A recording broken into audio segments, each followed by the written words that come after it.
free sheaves on X. And we say that K prime of X is equal to the K-group of the category of coherent sheaves on X.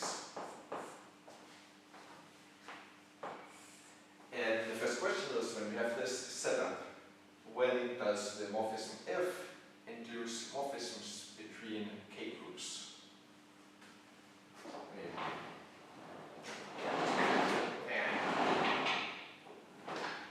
How do you, okay. When does F induce a push forward from K or K prime and pullback? Okay, so because pullback is exact in the category of locally free sheaves, then we always have a pullback from K of Y to K of X. So this is always defined. And next question is, now we can't see, but it is fine. When is pullback from K mark of Y to K mark of X defined? And this we discussed last time. This is defined, say, if is flat, because then it's exact pullback. Or it's defined if is what did we call it? Finite torsion? Конечный тоже размерный. Has finite torsion dimension. Okay, that's about pullback. What about push forward? So push forward from K prime of X to K prime of Y is defined if it's finite. Because then push forward is exact. But it's also defined whenever X has ample line bundle. If X has some ample line bundle. I think that we discussed this last time, or maybe not. Okay. Do you have some idea how we could show that if X has ample line bundle, then this is exact?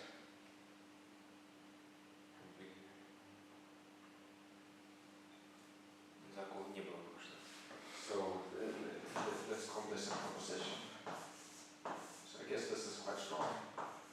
It's defined if X has ample line bundle. Let's call it L. So using this line bundle L, how can we construct push forward? Okay, so the idea is as follows. We have K groups of X, and then we have a subcategory of K groups of globally generated coherent sheaves on X.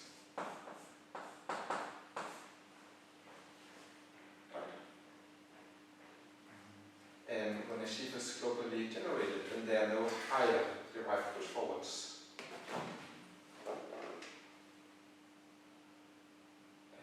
Okay, maybe this is not true. Is that true? Probably not. So we would like to find some subcategory here for which push forward is defined. So we could define the subcategory, let's call it A, where A is equal to the collection of sheaves such that all higher derived push forwards of F is 0. So this is a subcategory, right? And a push forward is exactly this subcategory. So we have defined a morphism here to K prime of y. And we would like this to be an isomorphism. If we can show that this is an isomorphism, then we are done. And the strategy to show this when we have some subcategory is to use the visage.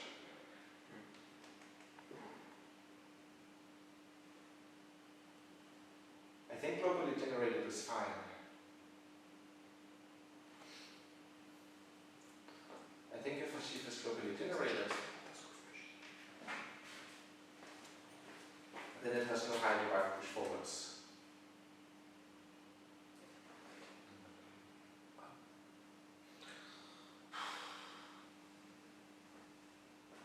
Does anybody disagree?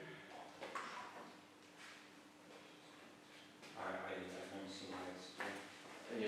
Because then we have some situation for L together, and then we have kernel here.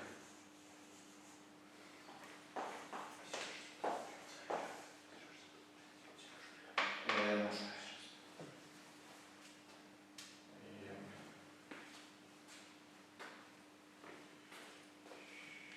okay.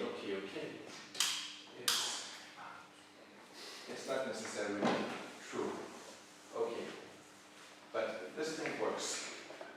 And our strategy is to find some resolution of a sheaf F where quotients should belong here. So if we have a sheaf F, then we know that the high derived push forwards for sufficiently large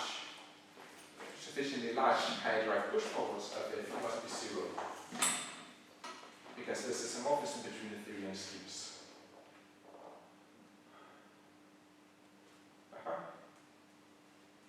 And to use here it has ample line. Yeah. Then, because we have ample line bundle, we know that if to the power of n is globally generated for some sufficiently large n. So we have some surjection rho to the power of n to n.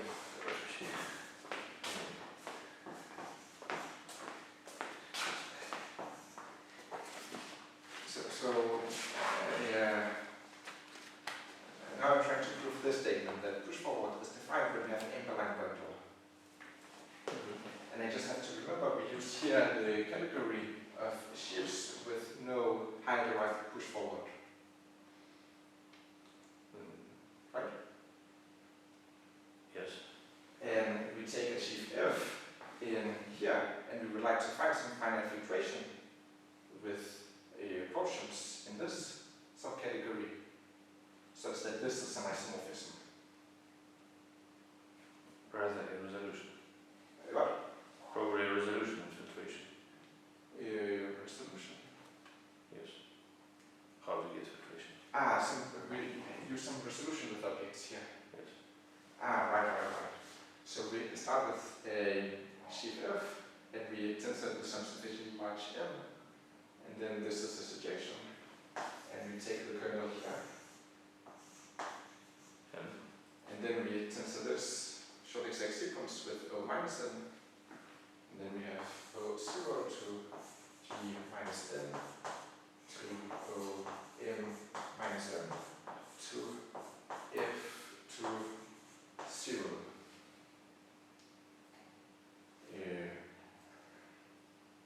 But we need to go the other way. We need to embed F into this sheaf.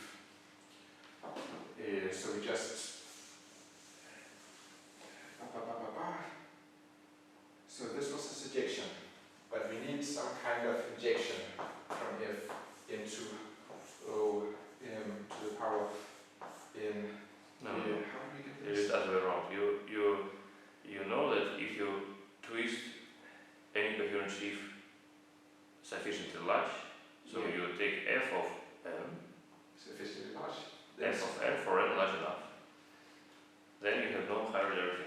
Ah, of course. And also you can embed f into f of n, clearly. Yeah. Okay, so f of n. No, f is embedded inside f of n, right? F is embedded, yes, into f of m. And for n large enough, you can embed O inside O of n. And also Yes, f. yes. Yeah, and no, wait. And so what you did, you embedded any coherent shift to a coherent shift from A, right? Yes. F of m is from A. F of m Is from A. belongs to A. No. And we take Yeah, but you would like to apply the resolution theorem, Mr. D remembers this. yes. So you want to have a finite resolution going to the right this time for any shift f, right? Yeah, and shift f. For any shift f, you would like to have a resolution, an exact complex static by f. Okay, let's take the co-kernel of this embedding, the quotient of f by f, and you can do the same. You can embed g inside g of f. So, but then what happens is that each time, this is a standard treatment in logical algebra, yes? That each time your new object that you get at the end has less cohomology than the initial one. Because we take long exact sequence in cohomology here. The longer you go, the less cohomology direct images you have. Yeah. And so at the end you get something which is probably not of kind f of m, but still it is from A. So if I derived push forward of G. Usually it's called R, I, F low star. R, I, R, capital I, F low star. Low star. Yes. Goes to R, I plus 1 low star. Yes. Of F. And this is an isomorphism because Because this one is is the high derived images. Yes. And then we. So since these are schemes of finite type, well, you have only finite many. For any coherent shift, your high derived images are bounded above by the dimension of fibers. So for f, you have direct images up to d, where d is the dimension of fibers. Hence, for g, you have high direct images up to d minus 1. Yeah. And then you apply the same, and you get a shift from A. Yeah. And so then you see that for any object, for any coherent shift, you have a finite resolution going to the right with objects from A. What is the only difference with the theorem that was stated by Vasily last time? Last time the resolutions were going to the left, right? But since Curie transformation, after all, we say that geometric realization of a category and dual category of the opposite category are the same, literally the same. So there is no difference. You have to say the opposite category to the category of coherent shifts, and then in this opposite category you have resolution of the same kind as it was before. It's like this. X op, that's true. That's cool. What? X op is cool. This. Do you know what is X op? We have reversed all of those. Where? In X? What is it? X is a This scheme, guy. right? X is a scheme. Yeah, okay. Can we do reference shifts?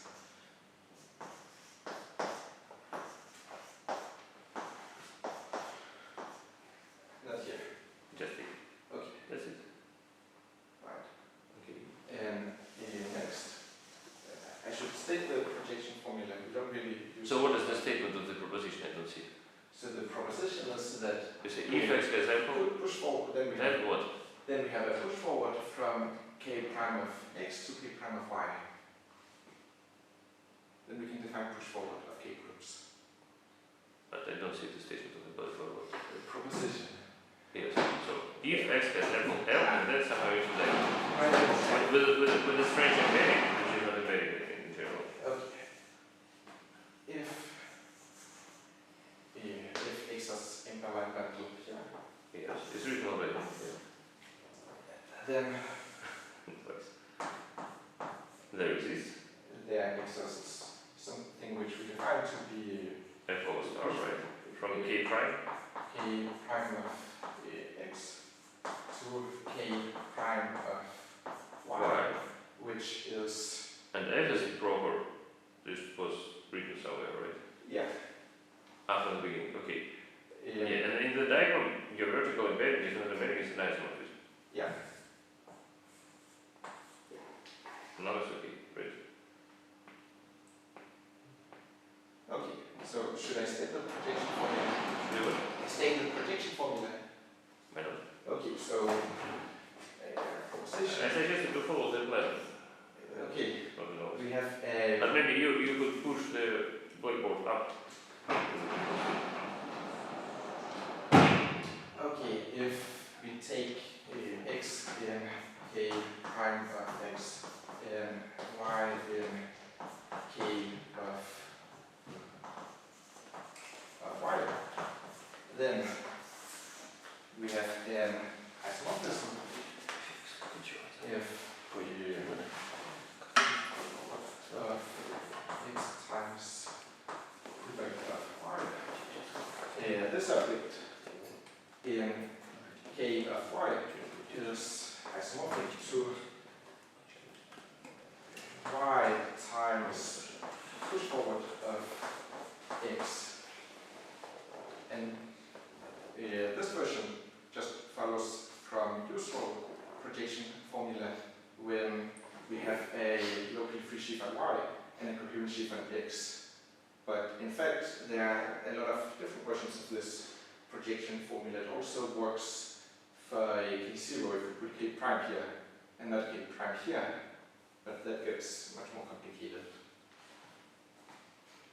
So next, let's discuss the case of affine bundles. So let P to x be a flat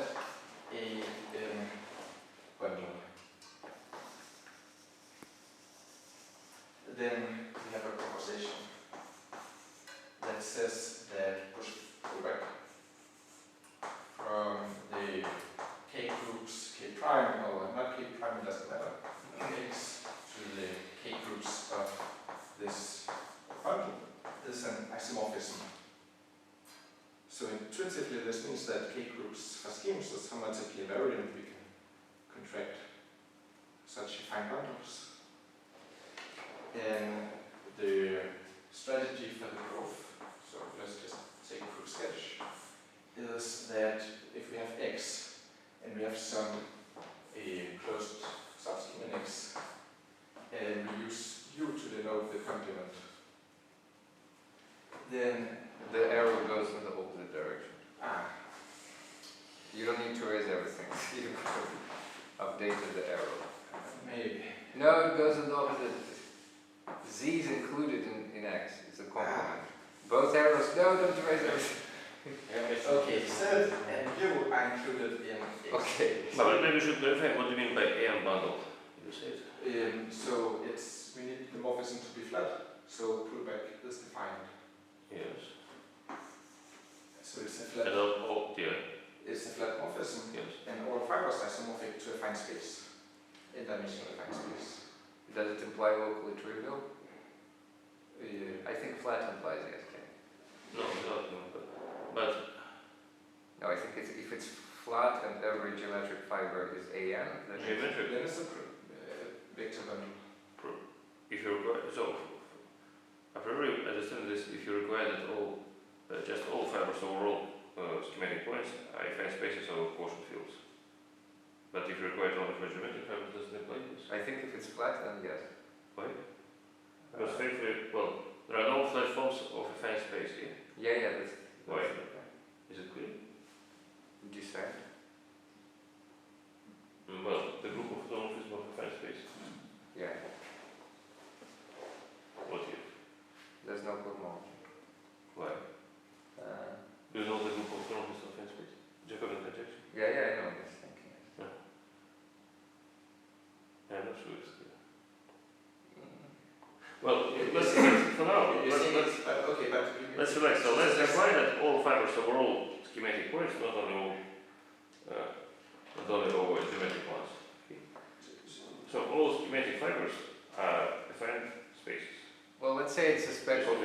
I think it's enough to think that it's a spec of locally free sheaves. So this statement still works for ciliary partly if all the fibers are ciliary. No, spec of locally free. What? Из того, что над общей точкой слоя какую следующую там теряем?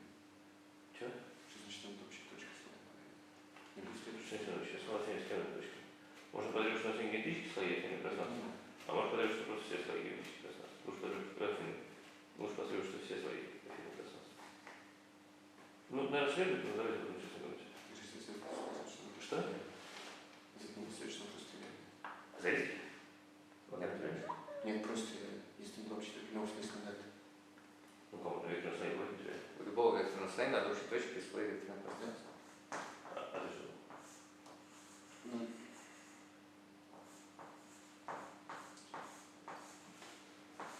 Нет, вопрос будет для достаточно зависит, как они требуют, я наверное, так спросить.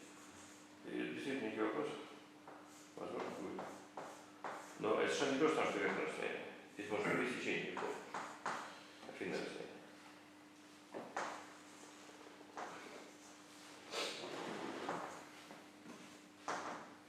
Okay, so it's Даже не только афинное. okay. We can just assume that it's a vector bundle for our purpose. So we're just assuming it's a vector bundle. No. No, he says That's for too- our that's too purpose. Yes. No, that's too weak. Okay. No, by an bundle again, that means that morphism whose all fibers are affine spaces. It's a morphism to n Not or only the geometric, all fibers. not only geometric ones, all fibers. Yes. I mean, I think it's enough to assume that it's just a locally trivial AM bundle, but you do not require the patching automorphisms to be linear. You just any Probably automorphism physical. that matches. Probably physical. I think it's true. But the proof uses this. Okay, so now we use the На замыкание. Это вопрос такой, тебе есть такой многообразие. Ты должен на замыкание, оно изоморфное. Да, Вопрос я такой. меня Потому что просто изоморфное. А это даже странно, да, но только об этом не надо. у меня просто чисто формальный вопрос. Вот геометрическая точка, у него образ это замкнутая точка. Ну. Нет, Не, нельзя это замкнуть. Почему? Что не нельзя? ну тогда это слабее. Что? Но если взять на свой, то на замыкание поле функции, когда мы что-то живет. На замыкание поле функции, тем более там. Это условие, про многообразие надо поля вычитать, схему точек на выбор. so now we use the localization theorem. And I don't remember, should it be I here? Or should it be I minus? What map are you considering? It should be I. Should be I. It's Should just be a I. restriction. It's just a It restriction. is restriction to all the subsets, so we choose the same I. Okay, this is just restriction. But prime. Prime. Yeah. Of course. And here we take K prime of Ki of the restriction of this bundle to the closest subset. Yes. And This is a very typical, the proof illustrates a very typical argument in K-theory, which always. Just cut the base into sufficiently nice spaces and use induction on dimension. It's like a version of Divisage. so to show that this is an isomorphism, it's enough to show that these two are isomorphisms using the. Well, of course, you should also prolong your Yeah. understanding. You have no 3 lemma, you have 5 lemma already. Okay. No, there is 3 lemma. There's also 4 lemma and there's 5 lemma. But With in zeros, different with things. zeros, Yes, with zeros it's called Okay. 3 lemma. Yes. But here the zeros, No, no, yeah. but still, You but can still see- you have this things long related to vectors. z or to u on the left, so if all of them are by induction I follow them. So by induction I assume that everything for z and for u are isomorphisms. And Why for these you? isomorphisms and Right. these Let's isomorphisms do it by here, induction. and these isomorphisms here, these isomorphisms here, then we are done. Yeah, exactly. Why it is So now we need to proceed by induction. So we can keep removing subschemes until the bundle becomes trivial. Just choose u such that Well, about u it's trivial. Mm. Because you know that it's locally trivial. Better to say we have an exact sequence for each z.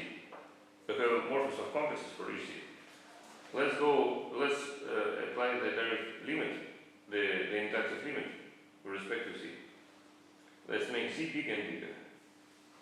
Then you'll get an inductive injective limit of complexes, which is an exact function. Absolutely. Direct limit. Yes. Let's make z bigger and bigger. For each z we have two exact sequences and map between them. let's send Z to let's pass the limit of Z. Why it's not X? Why it's not X? Set out closed subschemes. The direct limit. Lower dimension. Well, Important. It's important. It's important. No, it's important. So you consider in all this business, Z is strictly less than X. Suppose for simplicity that X is irreducible. Otherwise you can do. So suppose X is irreducible, and Z is proper for subset. Finally, yes. Yes. Now I have some time. Yes. Yes. So also assume it is non-empty, right? U is non-empty. Yeah. And X, for simplicity, let X be irreducible. Well, even if X is not reducible, it's also clear to realize what happens. No, better assume X is reducible. Assume X is reducible. Okay. So you're saying. So you have the reducible variety, and you consider all subvarieties in it, and you make them bigger. The direct limit of K-theory will never be the K-theory of the whole space. For example, because if any element from K-theory, if you restrict it to the complement, it vanishes, right?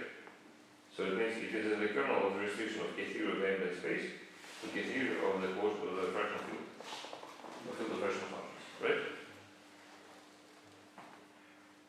So we end up with the case where Z is just a point. So just a fine space over a field. No, Z is not the point. We make Z big and big. No, he's saying something else. Then we keep doing induction. He says induction on Then we dimension. keep doing induction and dimension. No, So then we have to prove it for Z, and then we have to prove it for, then we do the same on Z. Well, we prove And proposition by yeah. induction on dimension of Yeah, X. but we have to do the base case, which is over. This is what he's saying. He's saying the base case is Z. Not Z, X. The induction is about X is, X. Yes. But For Z we do not but know the base case of induction. induction is okay. We do know induction Yeah, for Z. Okay, the base case is when X is a We point. prove proposition by induction. Okay, the base case is when X is a point. But X is the point. And Then again. okay, then we've already done it because then it's the modules over a field of a K of x1, x2, x3, x4. And we know that this is the same as the K-group of just the field. K. Well, we don't know, but it was stated as a fundamental theorem for K-naught, if you remember.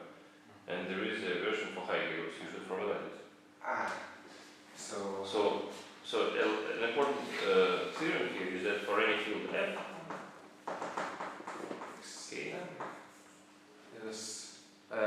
K is K. Small k. So K prime yes. is this. No, Ki of K is mapped here, Okay.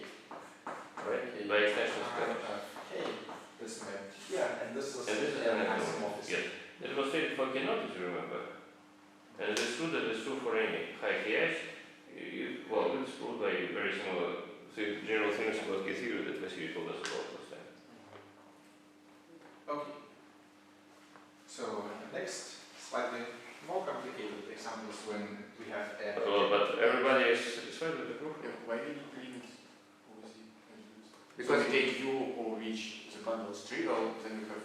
So by induction dimension, for anything related to Z, this is an isomorphism. No, first of all, we take U to be Z, the bundle of U is trivial. No, we don't do it. But No, that's the point.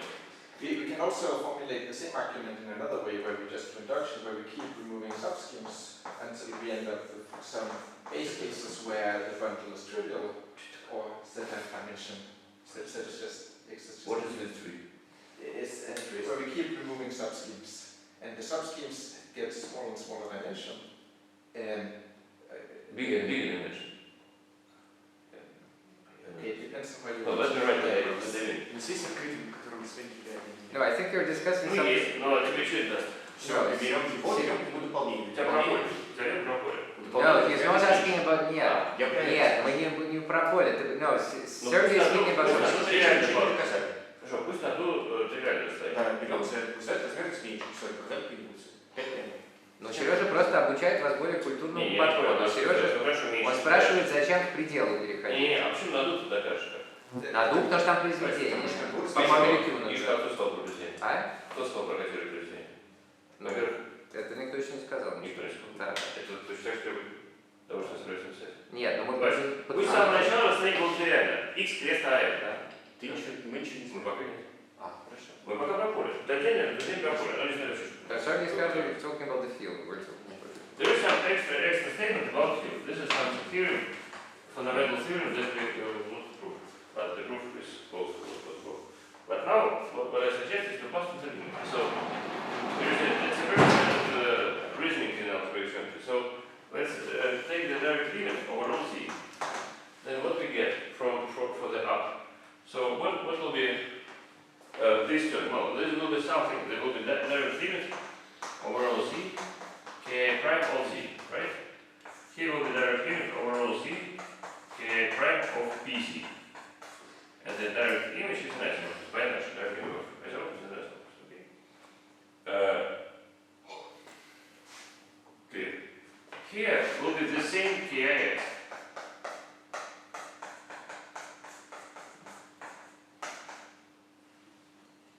In our direct system, well, if z is embedded to z prime, we have the following commutative diagram. K of z, direct image to k of x, restriction to k of x without z. Then here the same identity map to kix. Here of z prime. What is this arrow?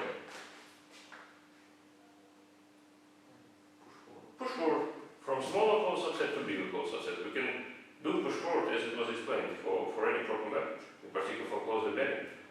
We do well. It's evident that for a closed embedding, the direct image map is exact. So we have just an exact function from Gubkina on z to Gubkina on z prime. Okay, so it's push forward. It's also clearly can use push forward already to the x all through z prime. And here, what is this map about? The function field. Which one? What is this map about? Well, pullback or restriction, yes. We can restrict to, so here restrict to open subset x without z, then to small open subset. Okay. Now we take direct limit over rho z. What do we get? I speak only about the up arrow, then for upper sequence, then for lower sequence the same. So we get this by definition. So here it's always the same x. Here, what do we get here? This is the point. What do we get here? Function field. Precisely. Because the idea is that, so what is the direct limit of the category of coherent shifts on x without z for all z? Coherent shifts on u, then coherent shifts on small, the direct limit of appearing categories is equivalent to vector spaces over k of x. So here we get precisely K-theory map, K-theory of the function field, and here what do we get? Here we get P, the fiber, here, right? And this is where the condition I told about is used, precisely here. We require that all fields, all fibers, so all schematic fibers, in particular the fiber of a generic point, is just isomorphic to a fine space over this field. And this is isomorphic by this fundamental theorem for fields. And since this is an isomorphism, also here is also an isomorphism, like here, but for I plus 1. Here it's also an isomorphism, like here, but for I minus, like here, but for I minus 1. So here it's an isomorphism also. So we need to define the fiber of generic form. That's an optical illusion because we want induction on Z. So we want that our morphism from P to X satisfies the same assumptions as we restrict it to Z. And what does it mean? Precisely that we require this for rows schematic points on X. So next question. This is when we have projective boundaries. And all fibers are isomorphic now to Pm. Then we have the following version the K-groups, and it doesn't matter if you put the What do you want to say? So this is the new proposition for K-groups. Yes, but So is it a PN bundle? I strongly suspect that here you should require it as a projectivization. Okay. This is a way to Okay. to different. P is isomorphic to the projective. So assume we can a vector bundle, honest vector bundle E over S, and then take its projectivization. Yeah, that's it. Maybe I should just write it here. Huh? Let's denote it by P because you will apply K group, so Okay. then it will be too many brackets.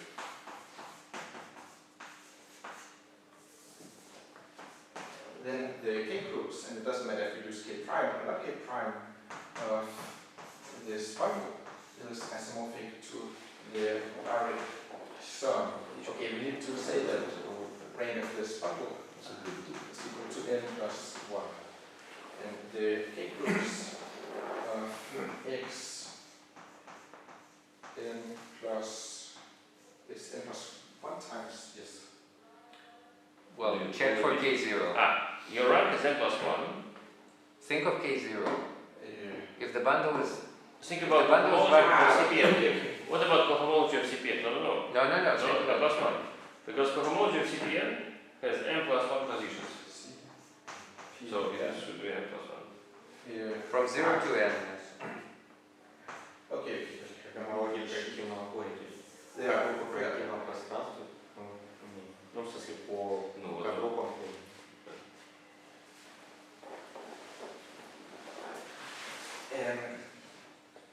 This map is defined by taking the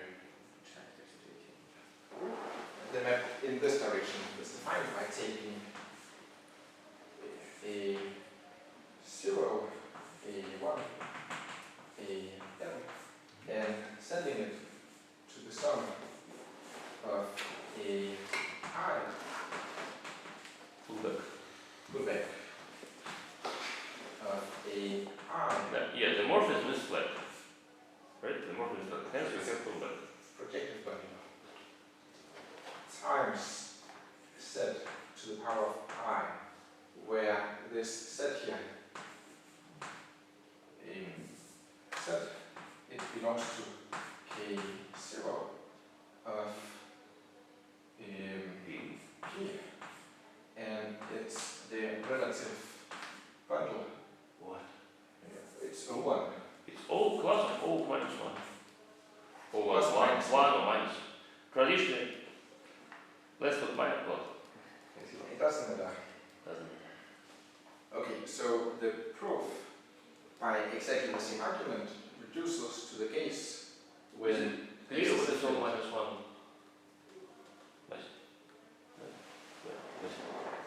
Все понятно? Я не понял, откуда. Z. А? Что такое Z? Нет, это я так понимаю сейчас. Вот у нас есть проективизация расстояния. Что такое проективизация расстояния? Это такое многообразие. Вот точки – это пара. Точка на базе и прямая, класс прямой в слое векторного расстояния над базой. Вообще не прийти на пространство на случай однажды по базе.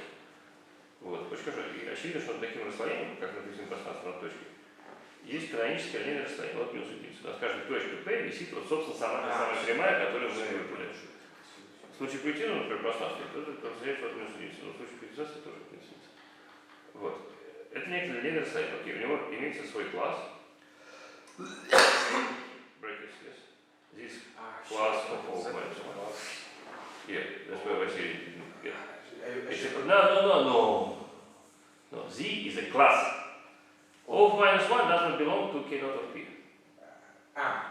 Yes, precisely.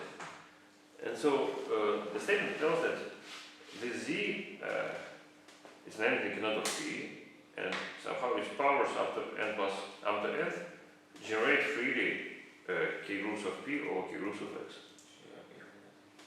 Wait, what does the... It's it's contained, it's not an arrow, sorry. Sure. It's contained. This is how the map is defined. Yeah, so Это you obviously belong to the ethnicity of Danish Jews, because as I do, you write everything from right to left. including the arrow. So if Kaledin were here, he would have freaked out completely because... No, I was talking about the bottom row. This is contains, right? Slash Yes, SI. yes. Yes, this is not an arrow, sorry. Okay, yes. It's slash I. So by exactly the same argument here, we reduce to the case when x is a point. Is a field. X is a field. And then we need to calculate K-theory of projective space. So do we want to do this? No, let's just comment an idea. No, we don't have enough time, but the idea is, does anybody have an idea how to do it? How would you calculate K-theory of projective space? Ну, сложно. Может такую фильтрацию сделать, Ну и что? Нет, так можно. You can Не, cut out the hyperplane, you can do this. Не, то есть, ну да, склеивается и сложно. Да. Но красиво по-другому. So you want nice is to say what a coherent sheet. So you are interested in K-groups of coherent sheets of a projective space, right? But coherent sheets of projective space is equivalent to what? The third quotient That's of the the basic category example of of the modules. quotient of the categories. These are modules, finite modules. Modular finite modules. Quotient by torsion modules. Yes. Torsion modules. Сейчас, а что здесь написано? That's very Теорема So, главная there теорема is Сера. Главный пример определяется категорией. So Maybe we'll stay in more down to earth terms. So, coherent sheet. So you have coherent sheets for PM is equivalent to graded modules, by the way. right. То есть когда слева это Over K of x not xn or find dimensional graded modules, so to say.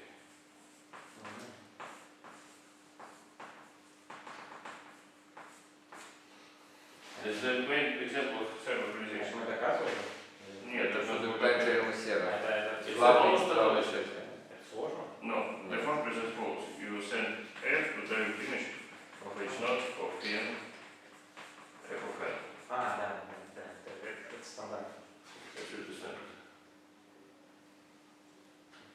That's the main example of computation of communication. No, this is where the notion of a third subcategory came. Arrows. Yes. This is how it came to be. So, yes. So the whole graded models of this graded ring with all x of degree 1, of course, and your portion by finitely dimensional ones. For example, twisting here by O 1 corresponds to what here? Shift, graded shift. And now how will you calculate K-theory of n?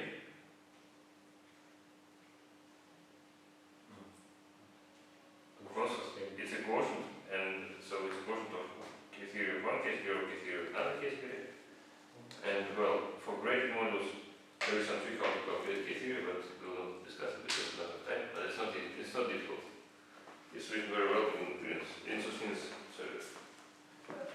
Yeah, so this is just the K-groups of the finally graded vector spaces over K. This category of torsion modules over this ring. Yeah, what can I say about this? Here it has, by the visage, yes? What can I say about the denominator by the visage? Там все иксы ты патент есть. Yes, so each model from here has a filtration with portions being equivalent, being just K. And so by the visage we have subcategory just vector spaces over K, right? Yeah, so we just get graded vector spaces over Graded vector spaces over K. For example, yes, so we have, but graded vector space over K, of course, its K-theory is not K, but what? Its K, well, the whole category decomposes into Z pieces, yes, numbered by integer numbers. So it's a direct sum of categories of vector spaces. So it's a direct sum of infinite many. Yes. no, it's tensor product. Set of Yes. Z of t minus 1. Ah. They can be negatively graded. Wait, can you T comma T inverse. can be T comma T inverse. You can, of course, yes. If you arrange modules, they can be negative degrees, absolutely. Yes, yes. Yeah, and also you can do something with the numerator and calculate the quotient and get this in plus 1 terms. So now we go to the next topic, I guess, which is the spectral sequence.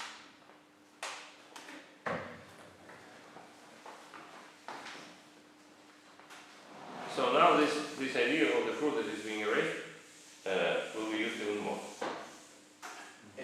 What idea? Actually, we'll develop the idea of the proof that you just already. This proof. Yes. To slice your Ah. varieties by subvarieties.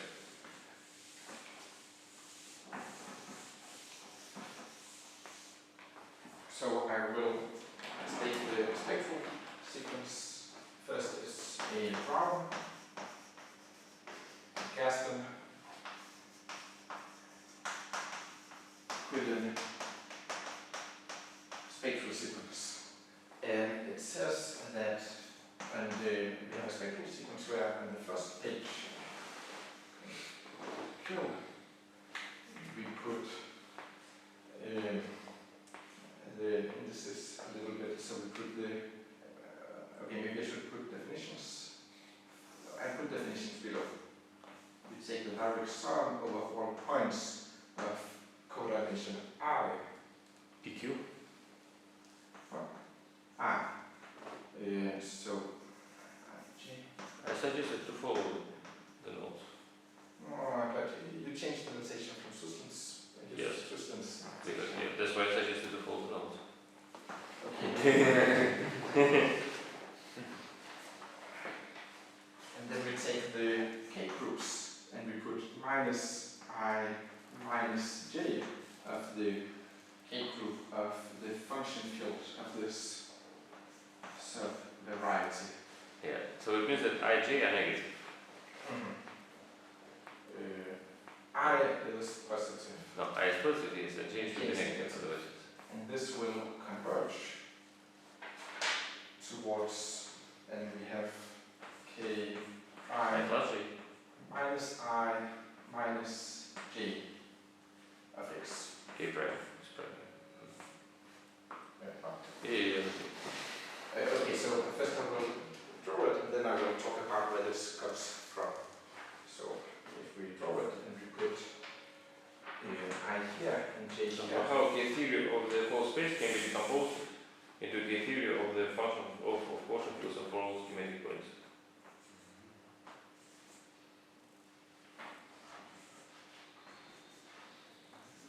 So So it lives in this fourth octant. So if X is irreducible, we just have the generic point. But if I put over this, just write direct sum of all. Maybe you should write somewhere what is x. Yes. Write it here. X. So you should also put in brackets otherwise. Well, So your I is in brackets. Yes. It's the usual notation. okay. It's a standard. No, it's a standard notation. Brackets. Yeah, but I don't have space here. You do. X. А я тоже поле, что ли? This the seven. Там одно и то же поле, а ты Codimension. At x minus. I. At x minus. А, People do not distinguish between your x small and x capital. Next x minus maybe could put x small even smaller because well in your formula for E1 we don't see any difference between x capital and x small. K theory. K of x small. K of yes. You have enough space Very to small. do small. Yes. Okay, and so here we take the So assume for simplicity, assume that what is x? Assume for simplicity that this is some scheme, Euclidean scheme, which is equidimensional, so that we can speak about codimension. Okay. Alex, maybe we could write somewhere that x is equidimensional. X is yeah. Okay, so Of course, you can do something similar for any x, but suppose x is an Euclidean equidimensional scheme. n-dimensional. Equidimensional. So all reducible components have the same true dimension.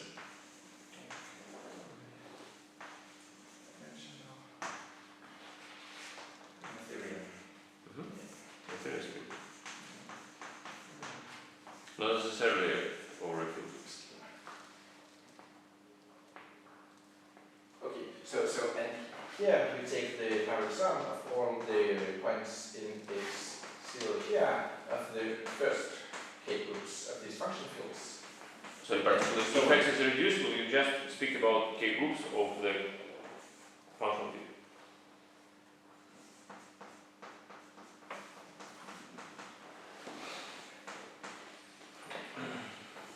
And it shifts like this. So here we have K0 and here we have K0.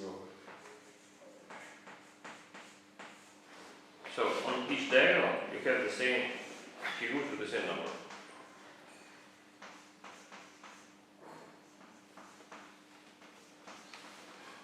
And when it converges so that this diagonal will be a Will correspond to K0. yes, and it gives a grading, which we will see after we understand how the spectral sequence comes. It gives a grading depending on the co-dimension of the support. Filtration. Okay. Not grading, filtration. Filtration. And the second diagonal here will correspond to K1 of x, and here we have K2 of x. So it makes sense that we have K0 groups here. What's the difference? How? So we will see that when we And understand. the differential goes horizontally. Yes. Okay.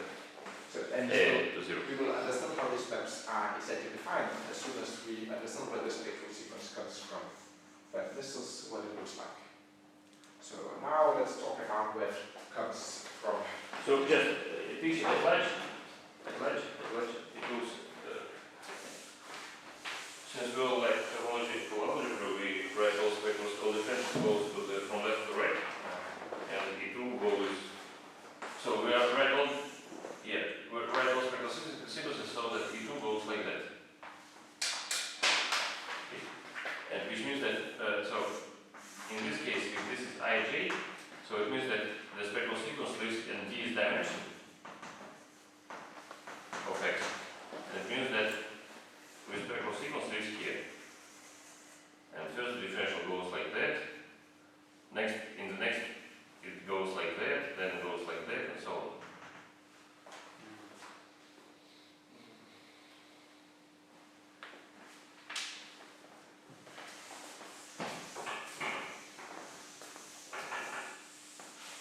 And the spectral sequence itself comes from the following filtration. So we define coherent I of x to be the set of Categories. to be the category of sheaves, such that the co-dimension of the support of the sheaves is greater or equal to I. Then we consider the following filtration. So it comes as a push forward from some coherent sheaves, living on a proper subvariety of codimension at this time. And standardization is to just call this I, because then whatever rule will become a bit So shorter. a controlling question. So did Koch 1 already appear today?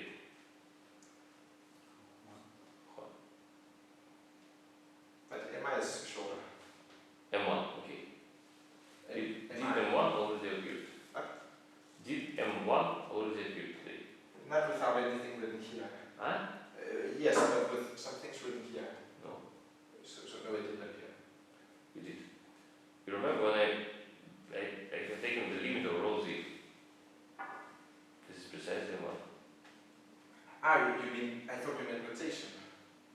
By sense. M1 already appeared today in the proof. Right. So you remember we were taking the direct limit over all z of k groups of z, of k prime of z.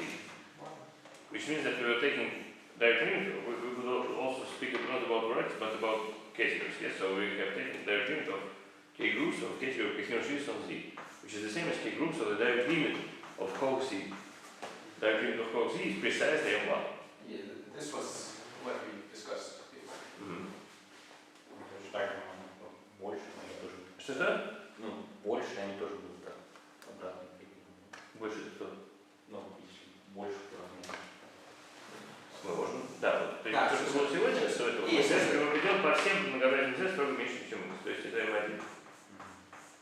все, которые размер хотя бы 1. Ну, пусть не приводим, что это было.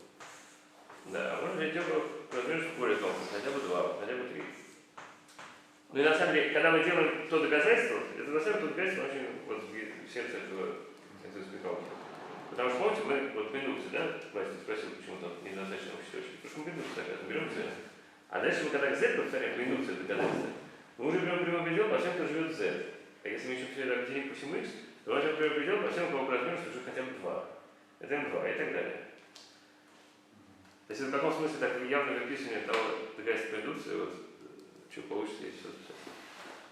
Okay, so we have this filtration, and next we would like to understand the quotients. So the quotient of I, quotient of I plus 1 is... What can say? What can say? Who can say?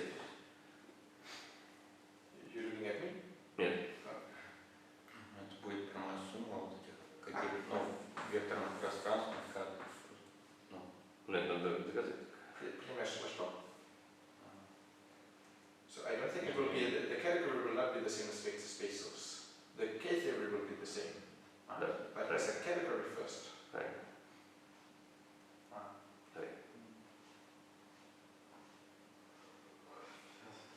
But okay, I tried to look up why this is true, and this answer in the stack exchange was this big. So let's see what is true first. So we take the sum over small x in xi. Yeah. And then you take conc. The category of finitely generated modules, finitely generated modules over the ring. Finite length modules. Finite length modules. Which is absolutely not the same as finite length. Yeah. Finite length modules. Finite length modules. Yeah, of the local ring. So this statement is true, but okay, it's not so hard to see in some cases, like we did with K0 and K1, like when X is not irreducible, then they handle a lot of cases in that stack exchange. So to me, it's not totally different. Что говорите? А как увидеть, что это модуль конечный для этого? Ну, берем конкретный ключ. Let's take a hidden shift. It has some support, yes? It has some support. So it has some filtration. And joint quotients will be not just with support on Z, but will be coherent shifts on Z, on the support, yes? Let's take the support with a reduced schematic structure. That's it. But the point can have not reduced schematic. Huh? The point can have not reduced schematic. Of course, no. The finite length comes from the research from the point that the support of your module can have nilpotents. To get rid of nilpotents, you do the research, and this is where finite length modules are. This is the question. This is why you need this theory, for instance. Okay. And the K-theory of this category. Well, let's. Can you give some comment on this, or maybe? How? Yes, thank you. This. So let me. Yeah. So first of all, you remember it was already being your talk that if you have, suppose that the support of f is z, and let z inside x be with reduced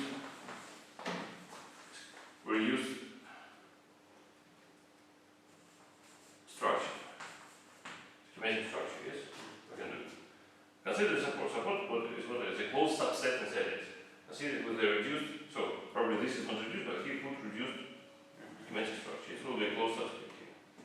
Then claim is that there exists a filtration, finite filtration f0, f1, and so on. Fn is f, such that fi over fi minus 1 is really a coherent shift from Z. We did use it several times. Remember?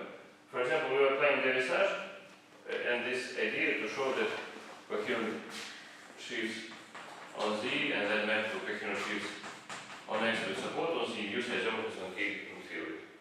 Because each object from here has finite filtration because the joint quotients are here. This is what makes it. Мы берем просто fi,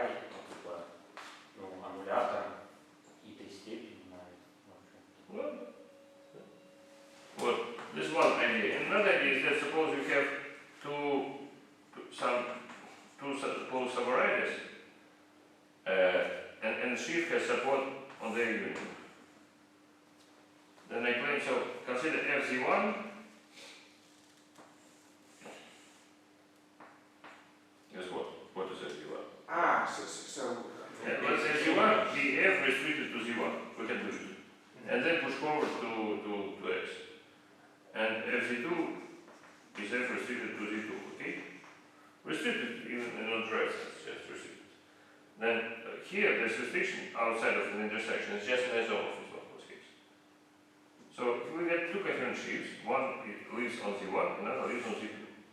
And I claim that we have a natural map from F to FZ1 plus FZ2 by example. And the kernel and co-kernel has support on the intersection, which means that kernel is co-kernel, so this is an isomorphism. In where? In MI? Quotient by the minus 1. Huh? Isn't this morphism injective? Probably not, because the intersection may have some kernel. Yeah. But I don't care. I know that it is an isomorphism outside of the intersection. So it is an isomorphism in the quotient. And these are the ingredients which show you this isomorphism.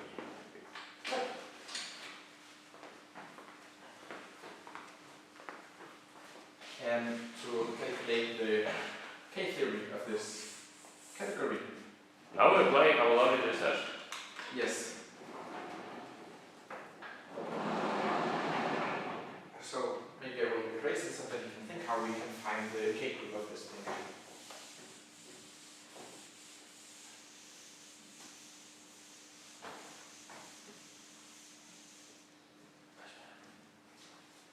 So we want to find the K-group of this category of modules of finite length over the lower race.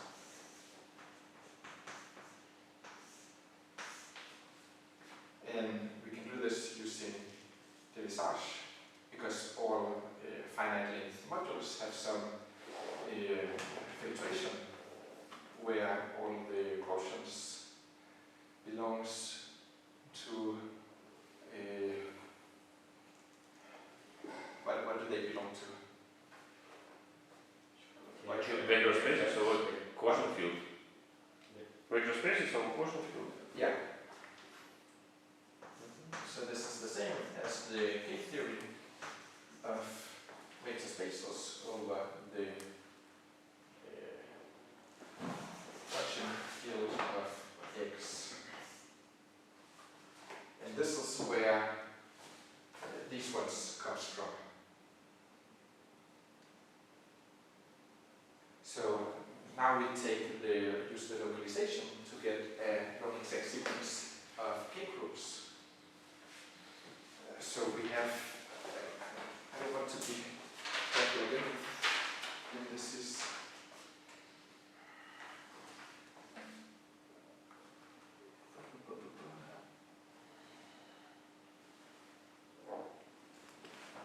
so we have from K, okay, so maybe I should write it carefully. So we have I here, and we have I plus 1 embedded here. And then we take the quotient, and when we take K-groups, we get something here, where the K-groups of this quotient is just the direct sum of K-groups of these function fields. And when we take the long exact sequence in K-groups, we have the jth K-group of I, which maps. No, maybe it should be in the one. Okay, no long exact sequences. Okay, so we get long exact sequences in K-groups of these MIs. No, let's say that we have some filtration, some self-migrations between spaces. Yes. Yeah. You mean we have? You have some tower of spaces. Okay, we have some tower of K-groups of. No, tower. Let's consider the K-theory space. It's much more wise than just considering K-groups. Yes. So like K-groups of. No, like K-space. K of M. Yeah. What? So for any third category, we can consider its K-theory space, yes, which is the loops of B, Q, no, K of we call it K of any K of any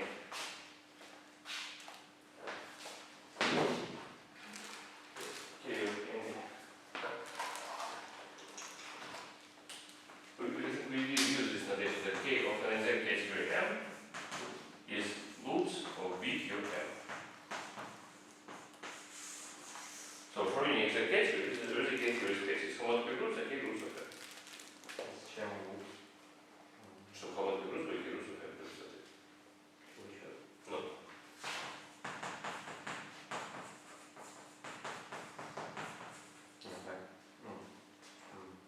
Вот именно так. P здесь, это вектор M.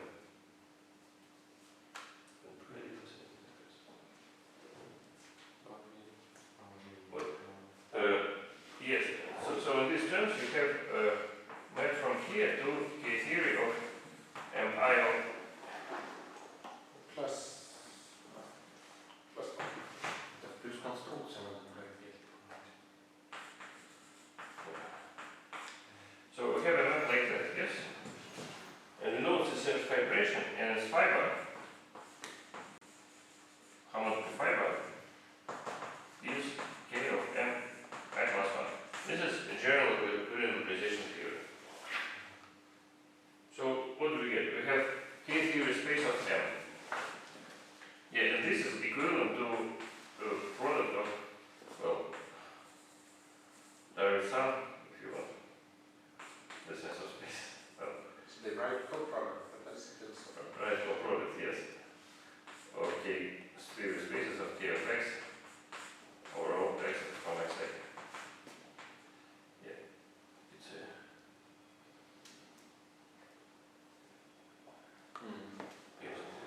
So we have K-theory space. It's fiber over some, denoted this space by EI.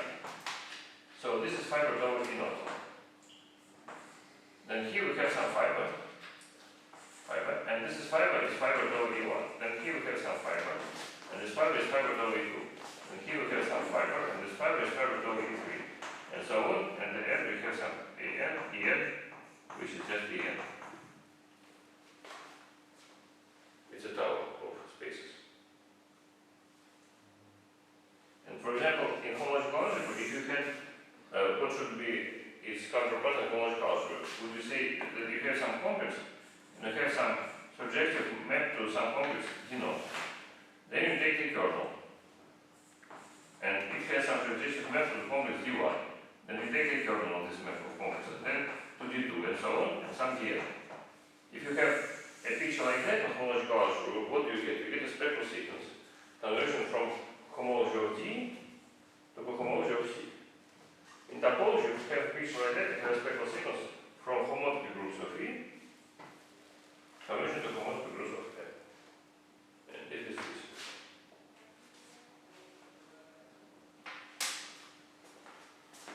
Was it convincing? So, one question from this is how are these horizontal maps constructed? And I think that's a little bit more clear when you write out the non-exact sequences maybe. But based on this, can you see how these horizontal maps are? How are these horizontal maps defined? Yes, it's important. Yeah, so it should follow from this construction. The thing is to, when you write down the non-exact sequences, then they group together. And when they group together, it's exactly these horizontal maps Yes. you get. So would you give an explicit description of this horizontal maps in terms of Yeah. graphs? So how do we have a map from Kj of Kf, say x1 to Let's put x small, y not, y, x small, y small. What? X, y. x1, This is x, no, this is x.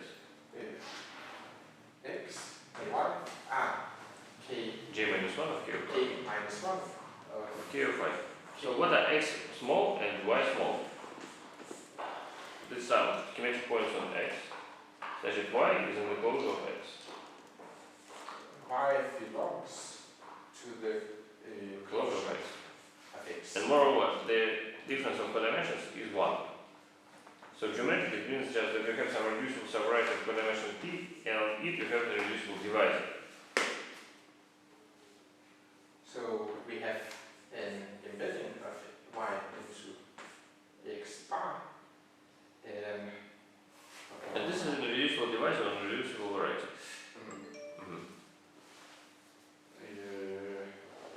So before we had this sequence y to x prime, and then we had u, which is the Complement. complement of y. And we have this, the category of coherencies here is the quotient of the category, no, the category of coherencies under u is the quotient of the category of coherencies here by here, which is why we have this non-exact sequence where we get the maps from k I, which is just from it's from ki of y, no, ky of u To k I minus 1. to k I minus 1 of y. I minus 1 of Y. Of what? No, we have Y. what? Y. Ki of K of u to ki minus 1 of y. uh, You choose your font. why? No, of y 3. Why?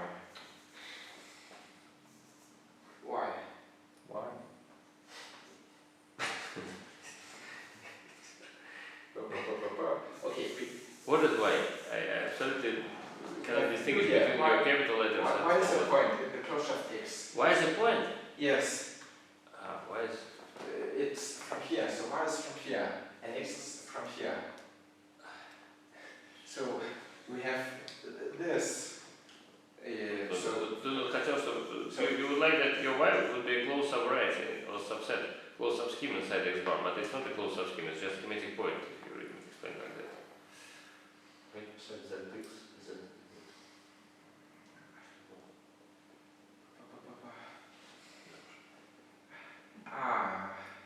Okay, but okay, I think this is if we look at it here because it's just the composition of the morphisms. So here we have an embedding of k I of k of x into k I of minus 1 of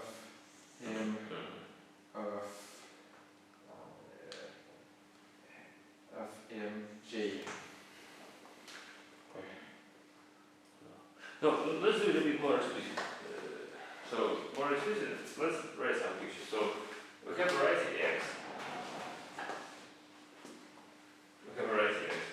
So, we consider differential somewhere in the middle of the spectral sequence, which is so differential goes between. So, suppose inside your variety x, you have really 2 points, x small and y small. And y small is in the closure of x small, and also codimensions is less than 1. So geometrically it means that you have, call x bar, call it z, and call y bar, call it w. So you have your x, and inside it you have z, and here on z you have divisor w. Okay?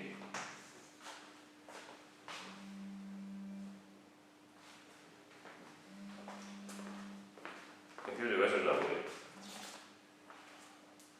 And then, so you want a map from K-theory of functions on x, so generic function on z, to k by generic function on y. Yes?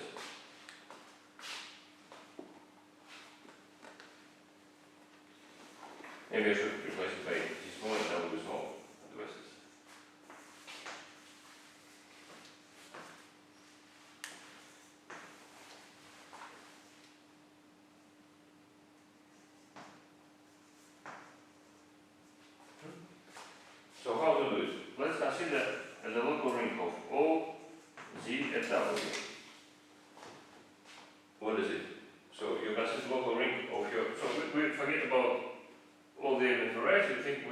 abstracted, so think only about Z and the divisor on it.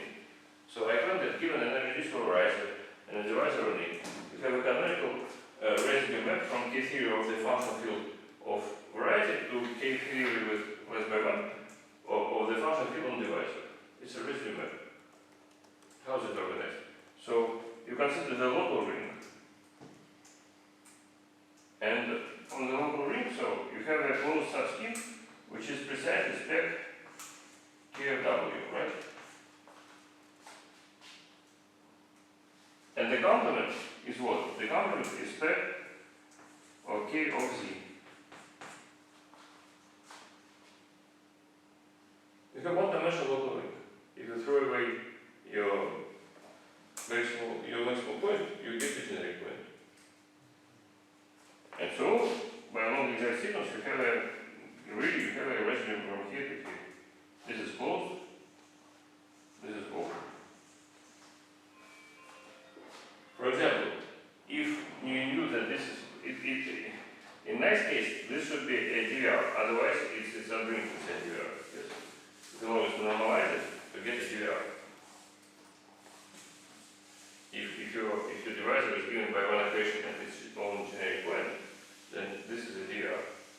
For one-dimensional DVR, we have a residue map from K-theory of the function of the fraction field of DVR to K-theory of the quotient field of DVR less by 1.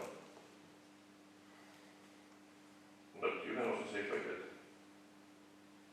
So this localization, small piece of one-dimensional. So this is a one-dimensional local ring.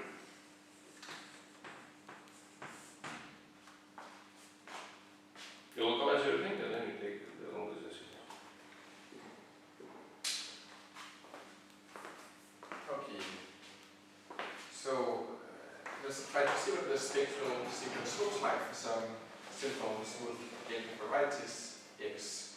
So this thing here, it's K0 of the generic point.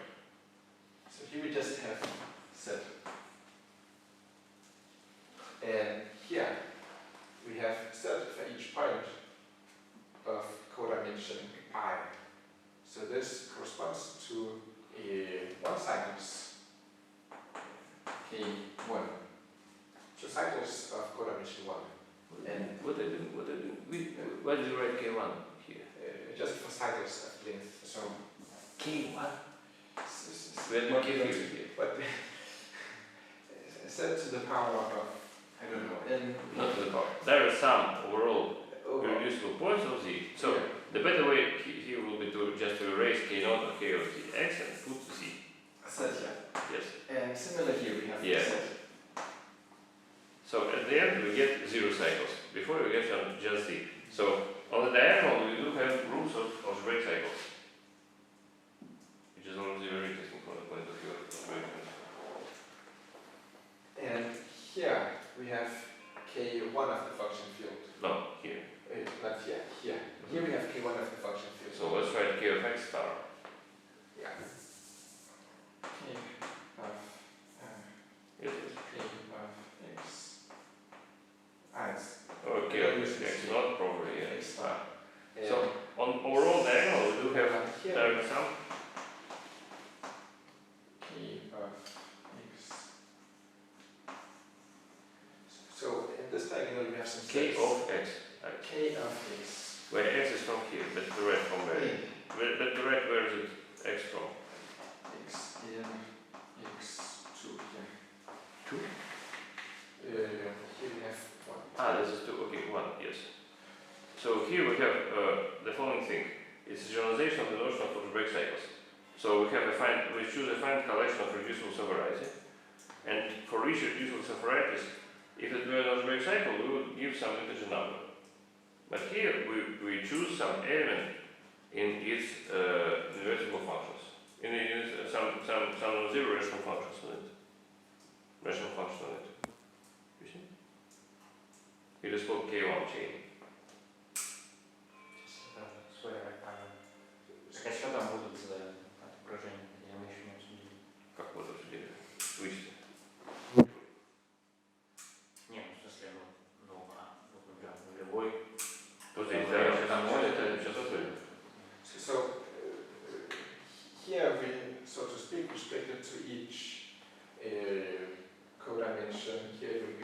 dimension to a cycle. And then we have a rational function On a divisor. and all divisors containing yes, and all divisors containing this co-dimension to a cycle. And we have a rational function on this divisor, and we restrict this rational function to the co-dimension 2 cycle, and we get some number of, we get some integer. Restrict function to a certain, no, we take valuation. We take the valuation. It's not restriction at all. We take the valuation of this. We take divisor. It's a collection of principal divisors. Да-да-да, я It's a divisor, right? я понял. So if you do a picture, it will look like that. So you have a variety S, and then you have some finite collection of subvarieties of the same codimension. And then on each variety you put some function, on each di you put some rational function fi. So here you have some dj, you choose some fj, and so on. So on each, sometimes they set like that, some like that. So on each reducible component you put a rational function. And then for such collection you can, out of it, so on each di you have chosen div fi, and then you can take the sum over I of divisors on di of fi. So on each di you have rational function, so you can take its divisor, you get some principal divisor on di, and then you sum up over all di.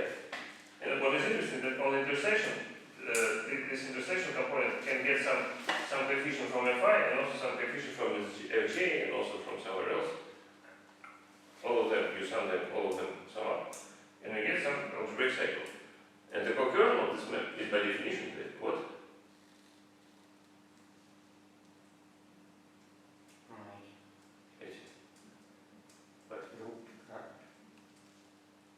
Сейчас еще раз чего?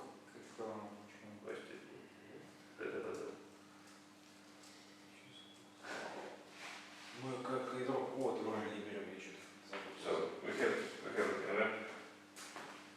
there is some Если это... overall inside W inside X of a dimension P minus 1. And you take here W all star. And here you have the map to direct sum of Z times plus of Z over all Z inside X of a dimension P. And here is the differential which is called divisor map. And the co-kernel of this divisor map is by definition what? P is Chow group. One of the most important invariants of the operators.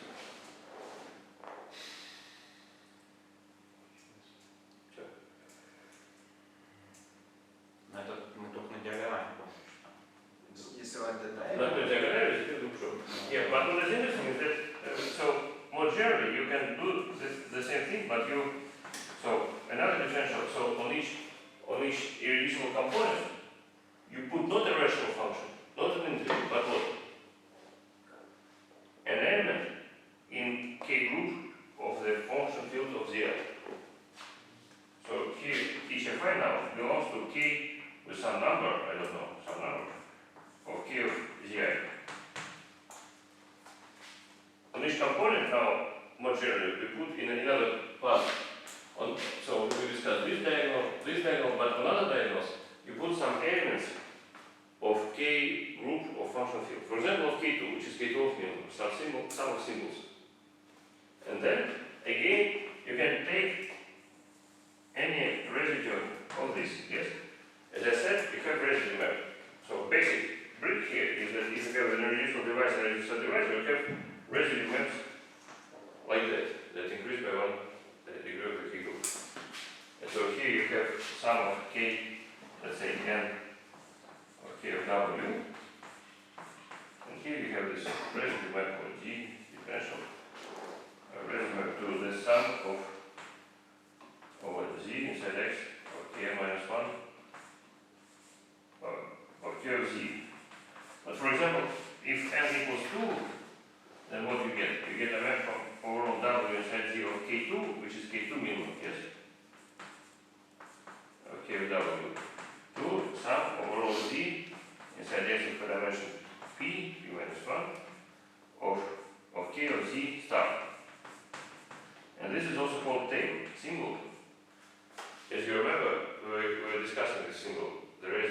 K2 to K1. So this map, if you from K0 from K0 is goes nowhere.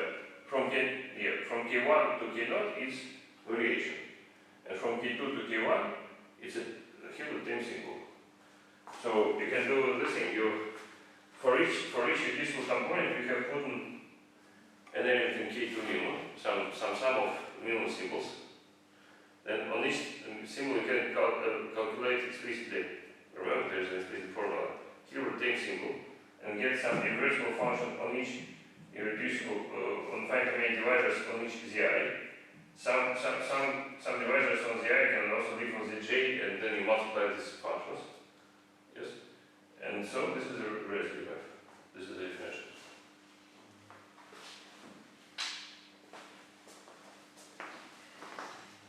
So the second page of this spectrum sequence in this diagonal, we just did the K-groups. On this diagonal, yes.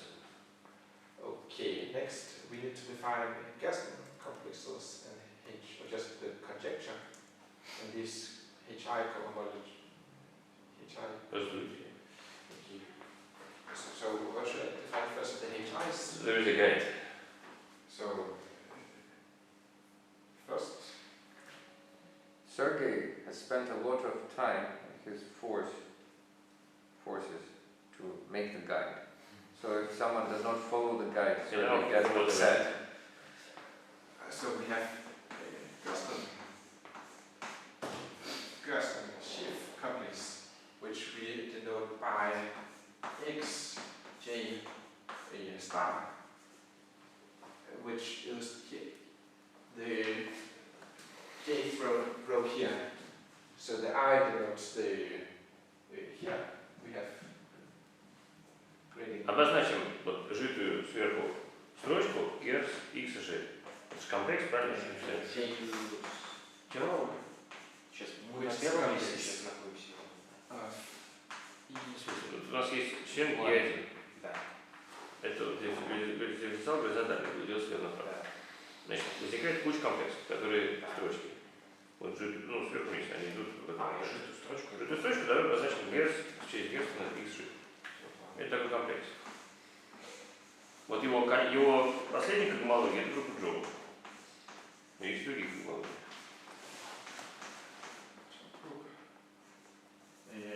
J. But HJ. HJ or HJ? On the left, HJ. HJ. HJ. Yes. Да, все. Да. Yeah.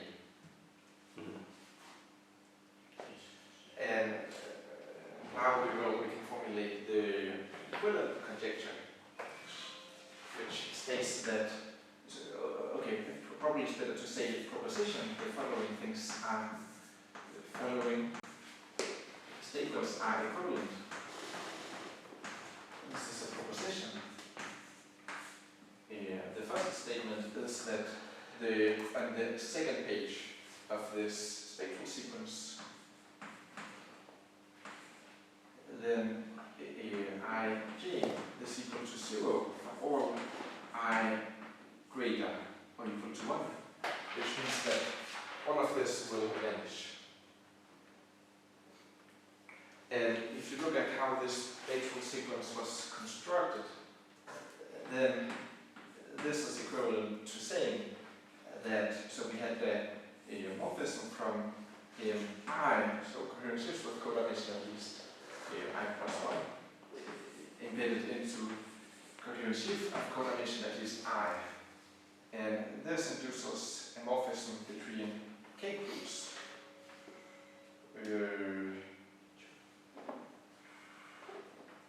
So push forward of the K-groups of I plus 1 to K-groups of I should be 0.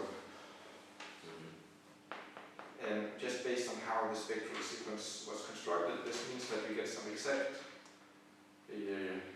short exact sequences that glue nicely together. And then Okay, so the formal proof is quite long, but basically when this is 0, here we will get some nice strong exact sequences that we use together, and this on the rows here is going to be right exact. Что есть комплекс, кому на самом начале есть комплекс. Первый экспрессия.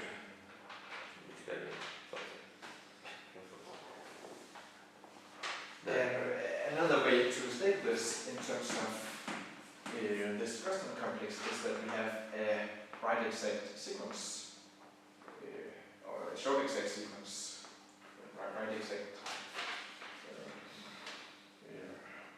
exact sequence of k row kj of x, exact sequence into.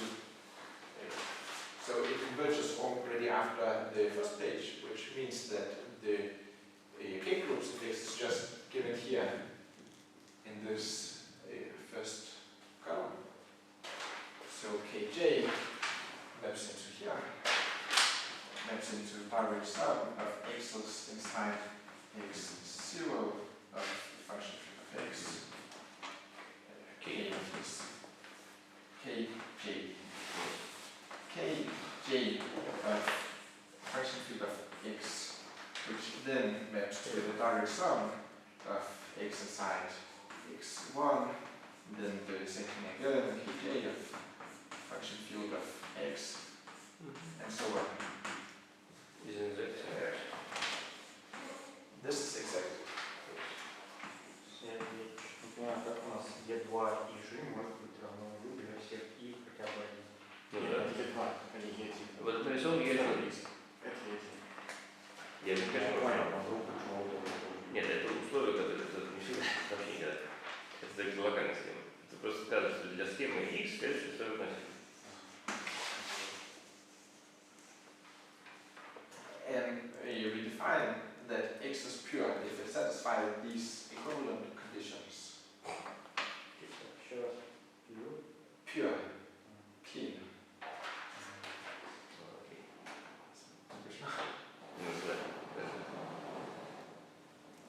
Okay. This is equivalent. False is equivalent by definition. Да. Okay. That's why it's a good fun. Okay. Should I? I should say equivalence conjecture now, and then we will prove it later, and then after we talk about the H groups. So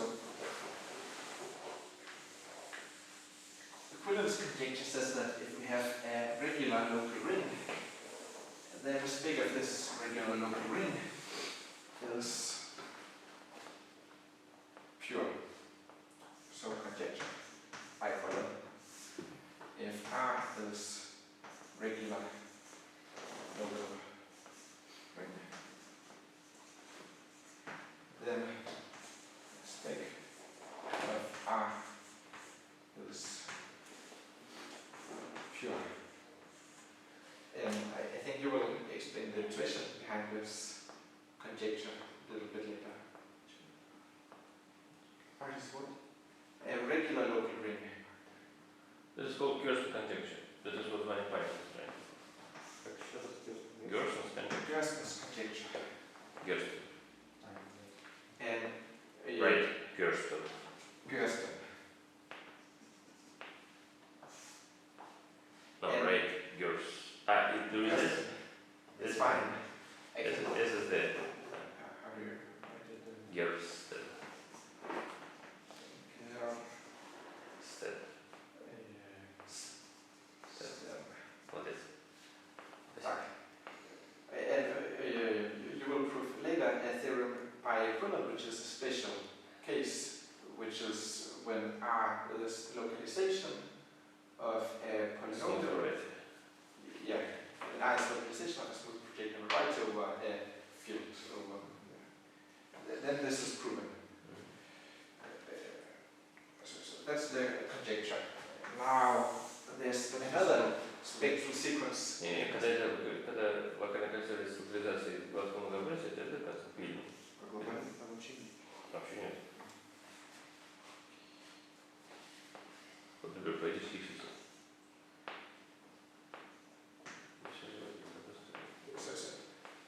we will talk about another spectral sequence, which looks very much like this one, and often it's the same spectral sequence, but it can be different.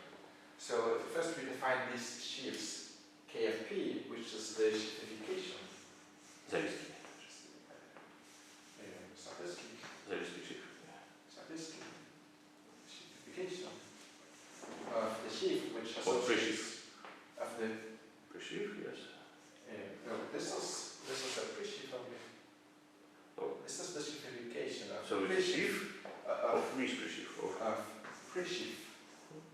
pre-sheaf, which associates to an open Y the jth K-group of this open number U, the jth K-group of this open But U. KP or KG? KP. KG. So this is some sheaf on X. Control question. What is K0? What is sheaf K0? K0.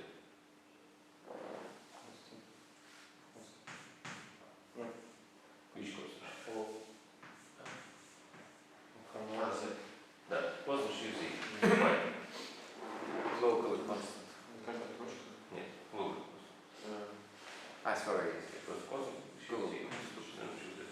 Sorry? Standard sheaf Z. No, I mean locally constant in the sense that it's a sheaf, it's a sheafification of...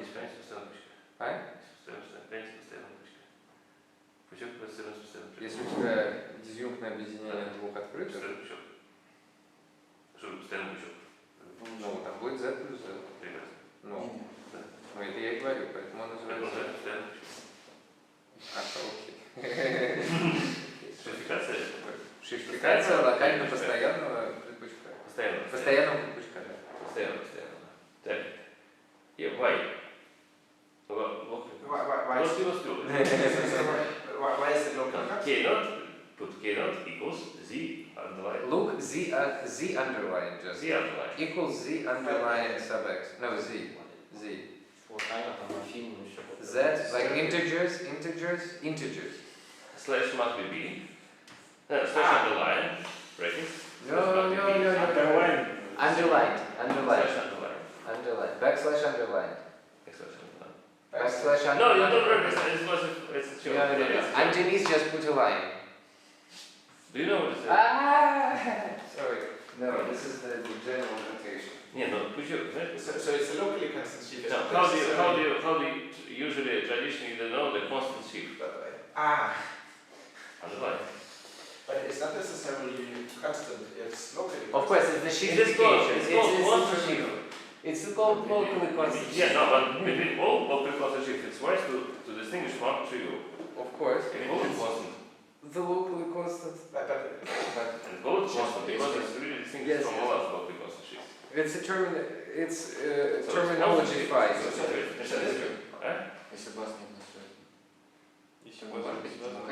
This one is locally constant, it's not necessarily Есть актуальные техники, конкретные ключи. No, the global sections are... Yeah, let's understand why is it irreducible. Exactly, yes. Yeah, let's understand why is it true. No, if X is connected. Okay. Yeah. So if X is Connected, then the the global global position. station is the set, so it's in the state of the stores. Yeah. So why is it true? It's locally constant. This statement wise is true. Yeah. It's not just locally constant, there are a lot of locally constant sheaves. But it's globally constant. Because the global station is also set. And it restricts subjectively at all stores. Let's say it in a nice way. So remember, you have a Fourier scheme U. You have a map to Z underline of U. That was in the very first seminar. Rank Of the fiber. is rank. So if U is reducible, it's rank at the generic point.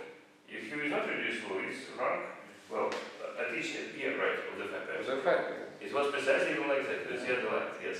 So it's locally constant function.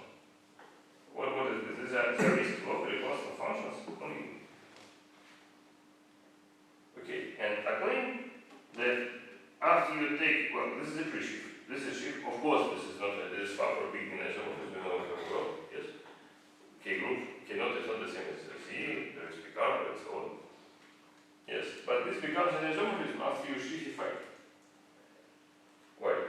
Because, so what does it mean that the morphism between pre-sheaves becomes an isomorphism after you sheafify it? It means that each element in the kernel vanishes after restriction to a sufficiently open subset.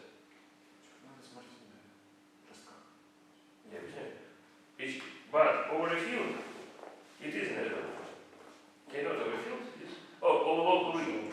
For any local is important. For any local ring, so its top. Well, its top. What is the top of this sheaf? Yeah, the top of the sheaf. Here, the stock at x of u. The stock is K0. Is the direct limit of K0 of all small neighborhoods of S, and K groups commute with direct limits, very important property.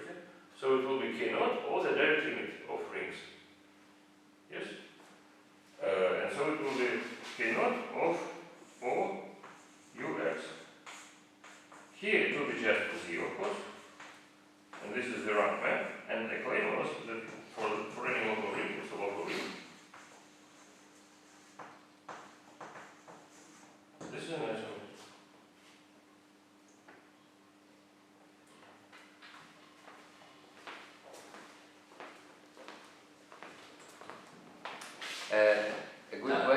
A good question is what happens if you take K prime now?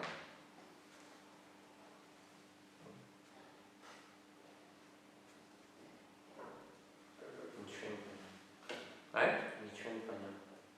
Если каждый has the canon. But we take K prime. Well, there's theoretically, if you take any module, there's No, also here we rank. take K. No, K prime not. It should be K prime here, I think.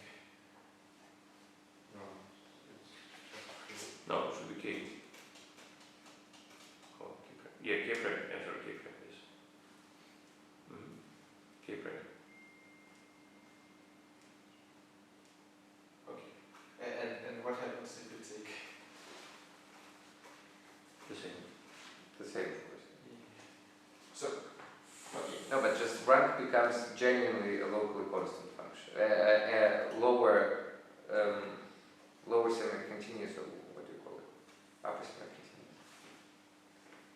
If you take K prime.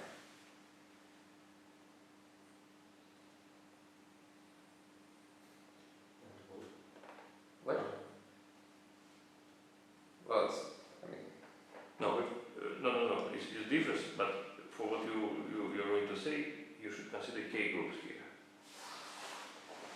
So I shouldn't talk about the other spectral sequence, I should just talk about, here it says for smooth manifolds over field, but I thought the first page of this is equal to the... Для особого локального кольца. I think it has to be local. Должно быть. Here we should consider K not without prime. Let's consider K without prime. Okay, without prime, yes. Okay, so I think we need X to be a local ring for the first page of this to be equal to the first page of this spectral sequence. But you wrote that it's enough. Regular. For Gerson, it's important that the ring is not regular. For regular ring, K and K prime are the same. Yeah. So but next question is, what is K1 sheaf?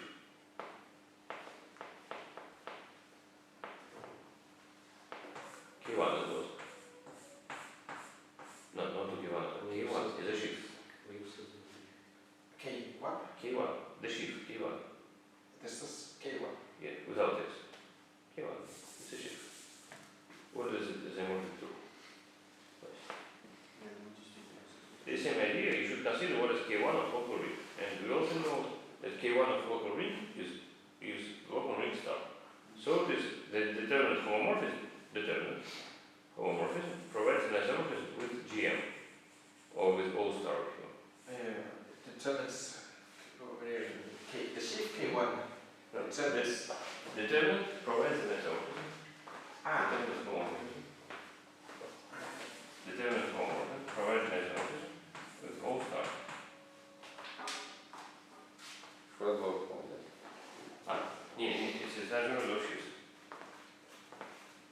Yes, yes, Because because it happens on the stalks, yes. Happens on the stalks, yes. Okay, so I should talk about the other spectral sequence. I should talk about if X satisfies these conditions, then okay, I'll just formulate a proposition. If X is pure, then the first complex is exactly the cohomology of this sheaf.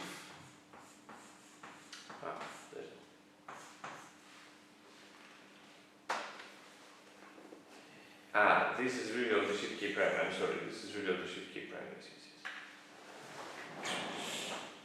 Well, there are two sheaves. You see K and K prime. Both are sheaves. And this is K. This is K, not K prime. This is K. This is K, yes. But anyway, we are not expecting so singular schemes are not expected to be pure at all. So when we speak about pure with this notion, we of course we suppose that X is smooth or regular. So you know that this is satisfied if X is pure and isomorphism here. So when we take the cohomology of this sheaf here, we get the first page of this spectral sequence. Second page of this spectral sequence.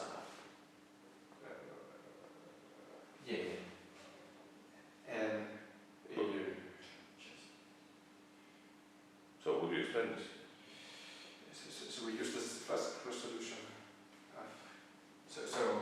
The proof is very easy. But this cohomology almost always zero. Sure. Как zero? Because it's just pure.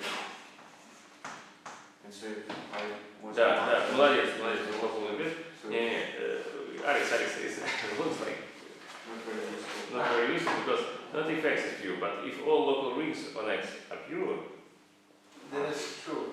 not if X is pure. If X is pure, also, but in this case, Okay. it's pure equals zero.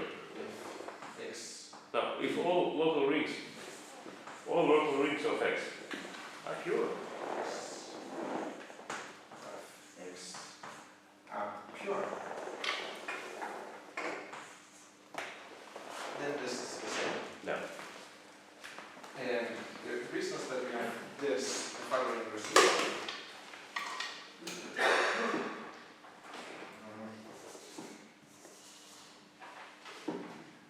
We have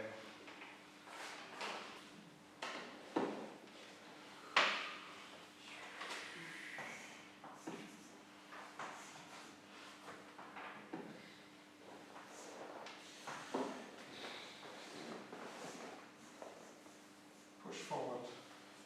Now I forgot. Then we need to take the RX on of just. Is it just the structure sheaf effects?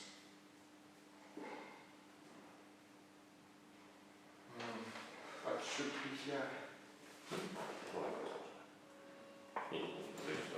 Let's consider, well, this to keep. Let's consider a sheaf, yes? Sheaf, yours underlined. What? Let's consider a sheaf, yours underlined. A sheaf. Yours underlined. Yes, so yours underlined. It's a sheaf of complexes, yes. Of complexes. So let's yours underlined. Or where is yours? Where's the division? Gus is here. Yes. So Gus is a complex. And we take Gus and Aman as a sheaf of complexes. And it gives. So let yours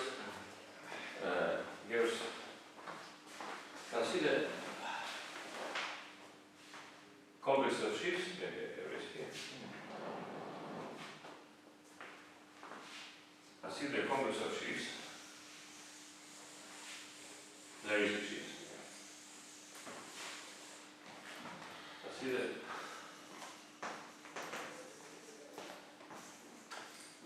yours underlined.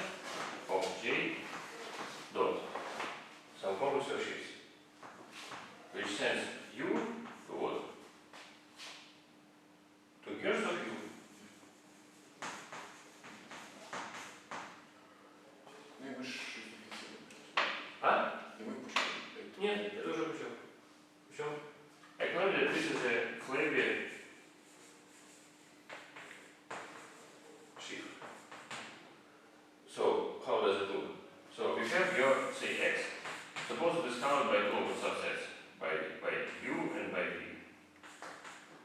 Yes? What is this? You have some collection of irreducible subvarieties.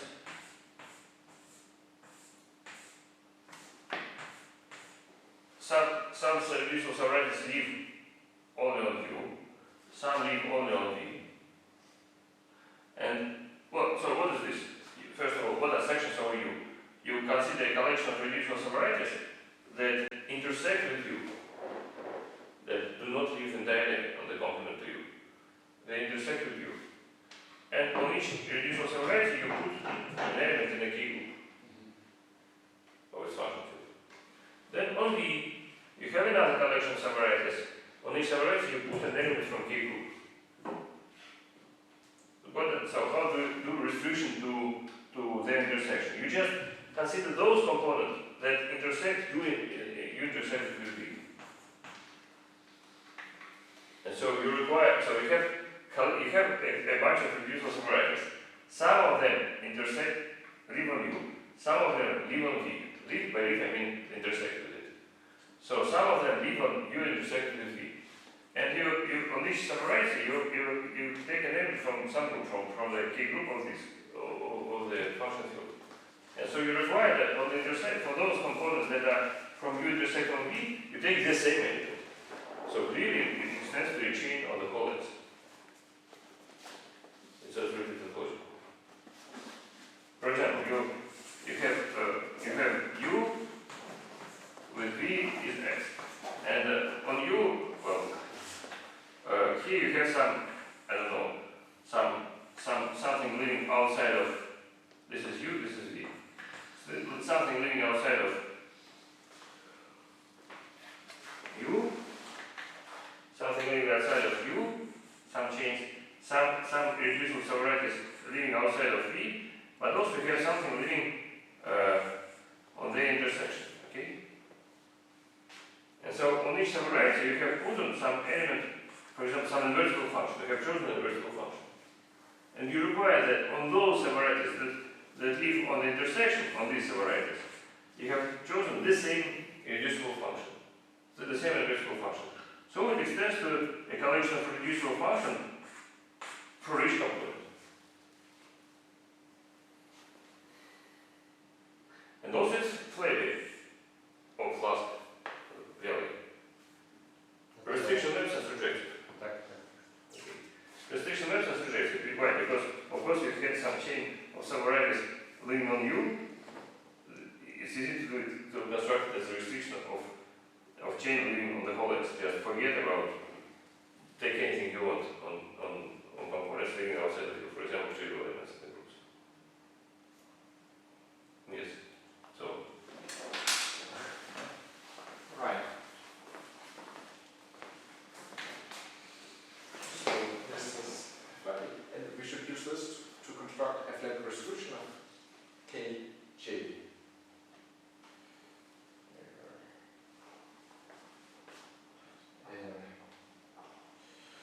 oh, by the way, in the third condition, Kj prime, isn't it? Kj prime. I don't know. No, depending on what you want. Kj prime, yes. Yeah. No, here there's a field, this doesn't matter.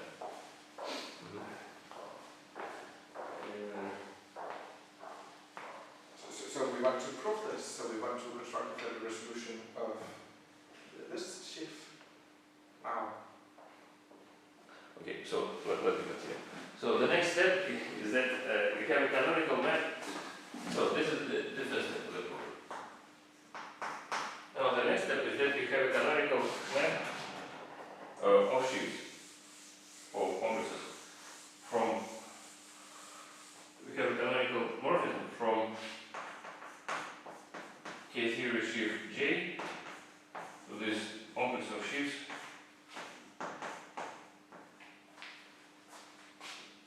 Why? Because you have always a canonical map from, say, K1 of X to here, or from K0 of X to here, or from K2 of X to here, and so on. Right? Because this is what was written here. Just restriction on generic components.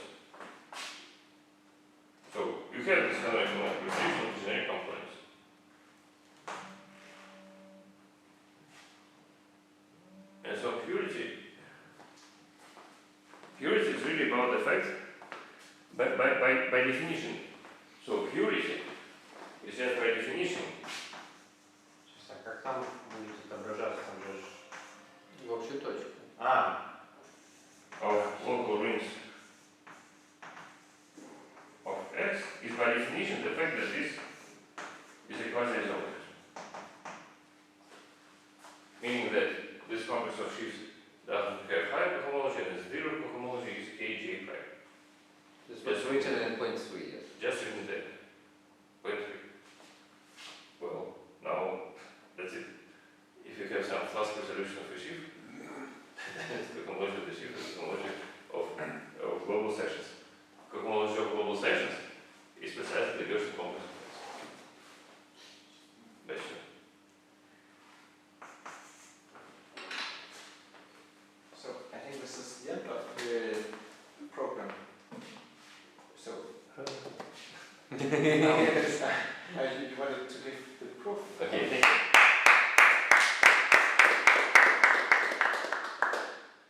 Let's pray. Значит, никто не знает, что Sorry about the. А что, а мы в следующий раз не будем делать? нет, уже все лето. Уже будет сажа, будет все. А следует. Ну и будет, но все равно. Короче, смотрите, я могу сейчас сделать вещи. Во-первых, рассказать доказательство вот этой гипотезы Герцена, оно очень красивое, геометрическое, просто даже геометрическое построение, которое за этим стоит, называется Губкина. А вторая вещь чуть-чуть, так сказать, вообще куда дальше растут. для локализации. Ну, вот это утверждение для X и S. В смысле, так? Да. Ну, это уже получится, как сказать. Так. Если это возражение.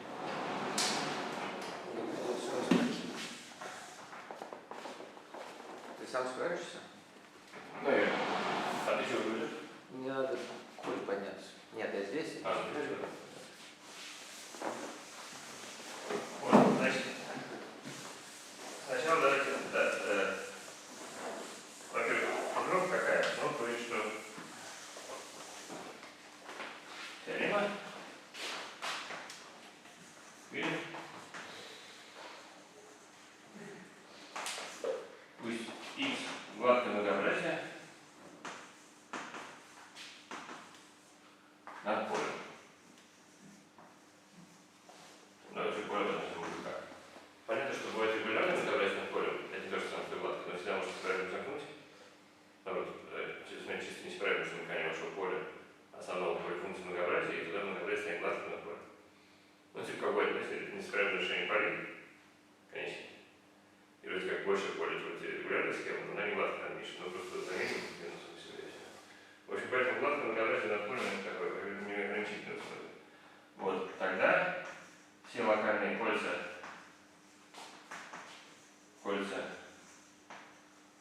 на X чистые. Вот.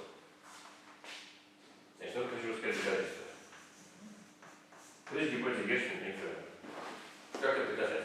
Давайте мы скажем чуть-чуть более явно, именно что в терминах горизонтальных Герцена.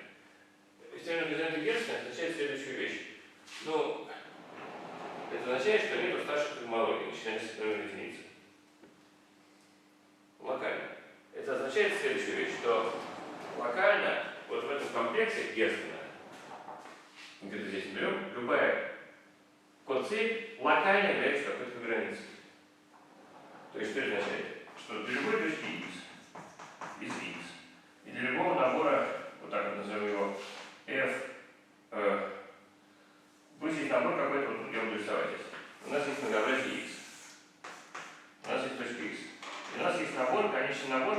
Значит, нас интересует все локально в окрестности точки X. Поэтому нас интересует только неприводимое многообразие, проходящее через точку X маленькое. Есть какой-то набор многообразий Z и T. Конечный набор многообразия Z и T содержащий точку X. И у нас есть конечный набор F и T, которые живут где? В каком-то коэрентном от поля функции Z и T.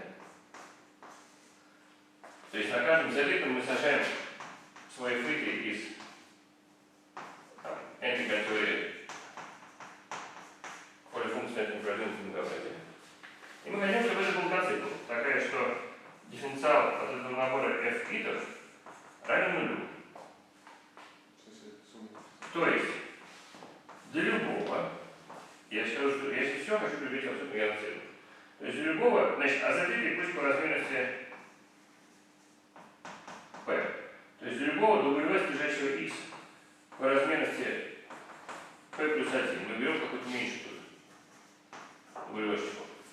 И мы смотрим сумму по всем и вот этих вот вычетов с z и по всем z содержащих, конечно, w. Вычетов z на w от f итого. Где это вдруг живет? Он же, значит, это должно равняться нулю. И эти все друзья живут где? kn-1 от k до w. Вот. Я еще так план раз написал. То есть я сейчас сказал, что такое по границе. По границе это распределение такое. Мы берем конечный набор z, проходящий через точку. На каждом вешаем свой элемент K-теории полифункций. И так, конечно, для любого w меньшего, если мы посмотрим те из них, кто содержит w, возьмем для него вычет, то все они должны сократиться. Ну, например, кстати, пример такой. Вот мы берем, например, координатный крест. И здесь пишем, ну, координатный x, y, да? И здесь пишем функцию x, а здесь y минус 1. Вот у них здесь вычет, у них граница локально, это коцикл в окрестной точке, правда? Потому что функция x вычет единица, функция y минус 1 вычет минус единица, вычет минус 1 в данном случае. Поэтому скатится. Вот. Так вот, мы хотим сказать, что любая граница, коцикл является локальной границей. Вот для любой существует такой набор, так, z, w, давайте, вот это не очень будет нужно, лучше его t назову. Вот, а вот w пусть будут те, которые побольше. Найдется набор w житов, проходящий через x, и каких-то ж житов, которые где должны жить, которые вопрос? kn плюс 1. Правильно? kn плюс 1 от полифункции на w житов. Вот. Значит, такие что? Дифференциал от набора ж житые это набор f ит. Это неправильно я сказал. Дифференциал локально в окрестности, значит, это набор f ит плюс что-то не содержащее x.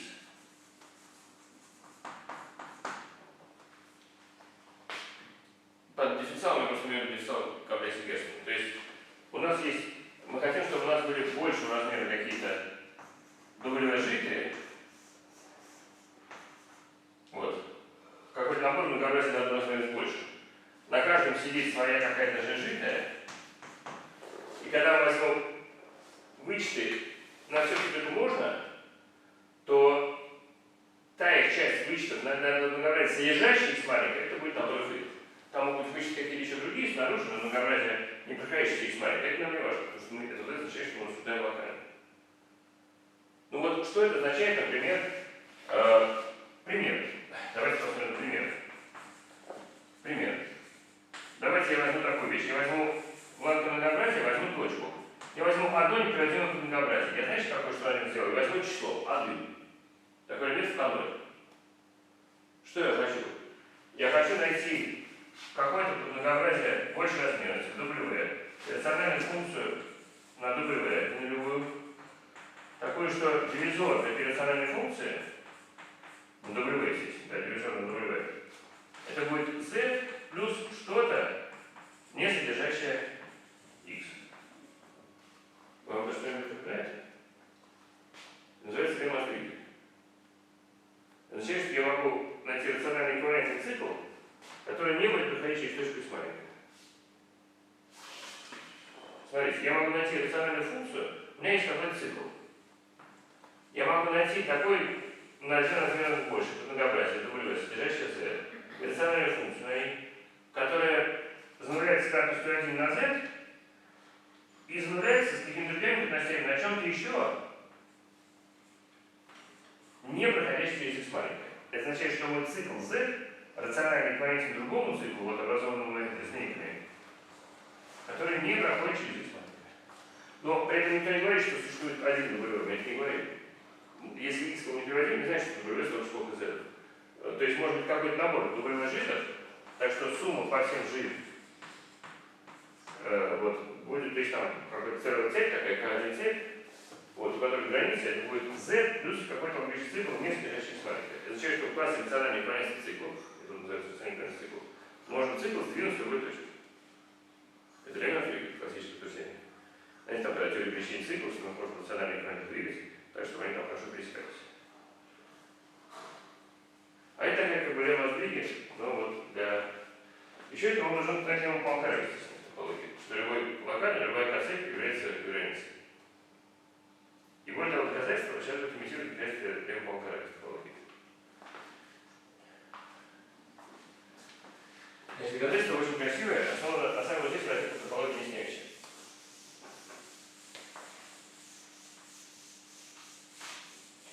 Сначала такой имитация того, как было бы здорово.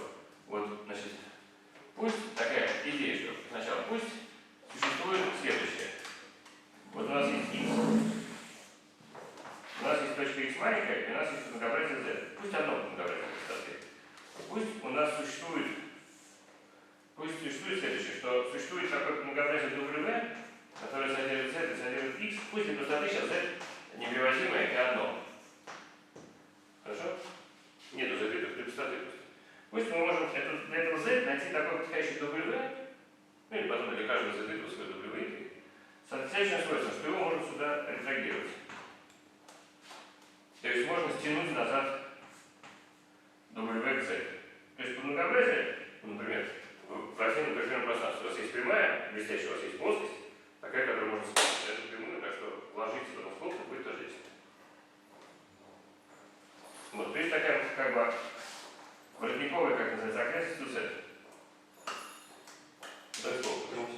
Трубчатая она больше, она как бы полный размер, здесь на одну размерность больше.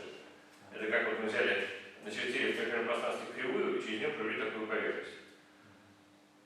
Вот. И вот пусть такая есть. Что это нам даст? И предположим еще, пусть вот так, и пусть z это какая-то функция t равно нулю на w, где t, соответственно, какая-то рациональная функция на w. Ну, даже гуляка. То есть пусть z задается каким-то одним уравнением. Ну, то есть это означает, иными словами, что, допустим, если бы w был бы гладким, то любой дивизор Картье пока число локально в окрестности существует в окрестности царицкой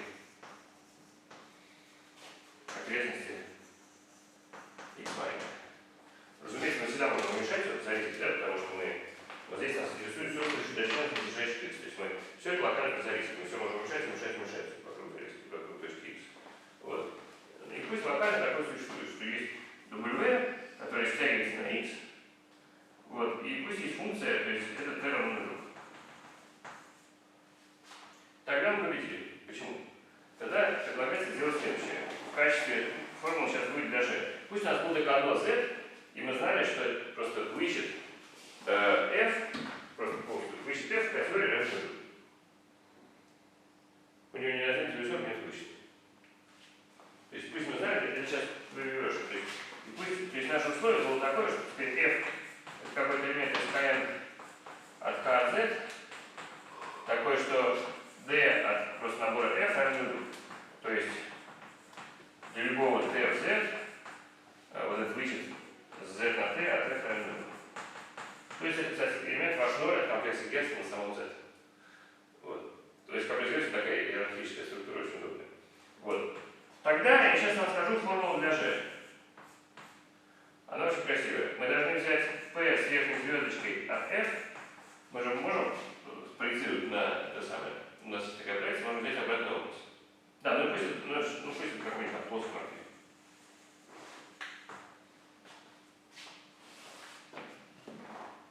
Нет, не надо плоский маркер. У нас есть вложение p с верхней звездочкой, вот это где друг живет. Он живет в k в том же самом m, вот k от w, согласны? У вас морфизм из w в z индуцирует вложение полей. Вот, ну и вот обратно область p с верхней звездочкой. А дальше я хочу умножить это на класс t.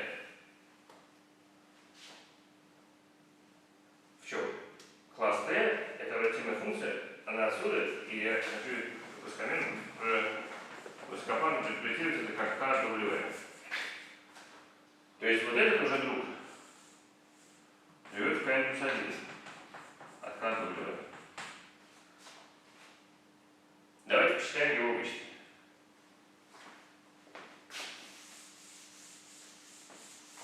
Что можно сказать про его вычет?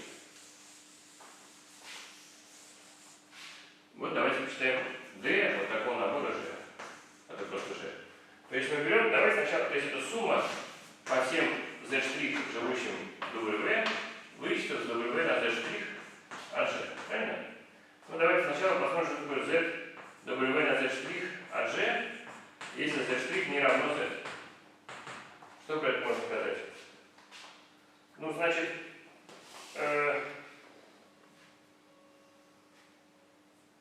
но Z' соответственно, тем не менее, меня интересует Z' содержащий X. То есть я вот какой-то такой Z' сейчас приведу. Что можно сказать про вычет у него?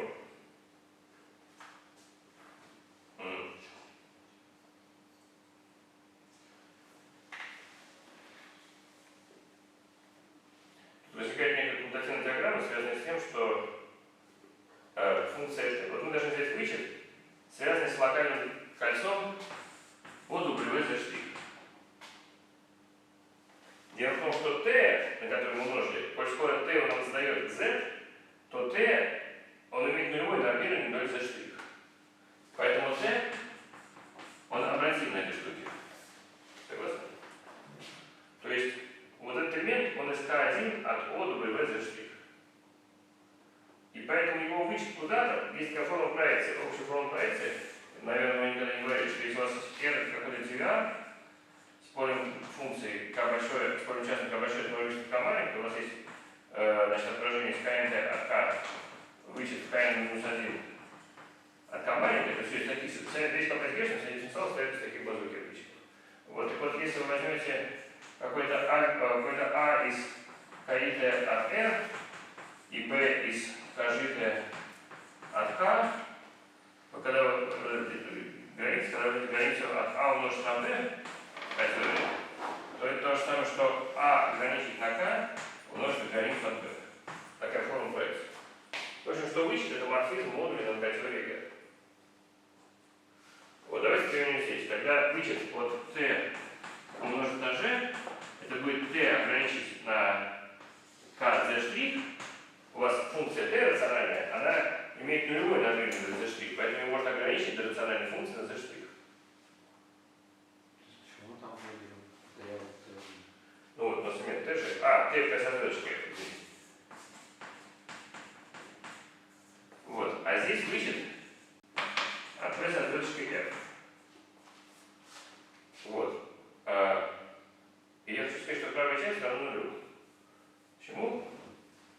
Вычет от P созвездочки F на Z'. Но вот дело в том, что этот Z', он падает. Сейчас. Почему так? Как бы Семинар. Сейчас.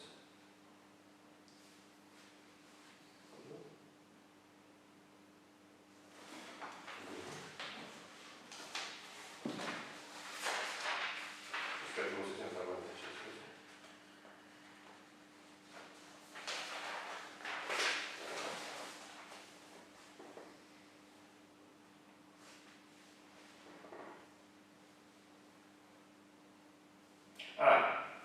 Сейчас, значит, мы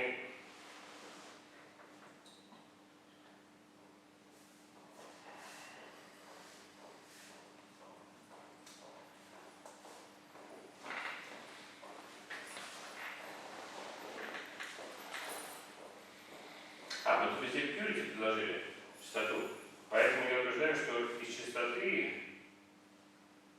Сейчас мне кажется, догадываюсь. Сейчас не доказываю. Что доказываю? Да? Подождите.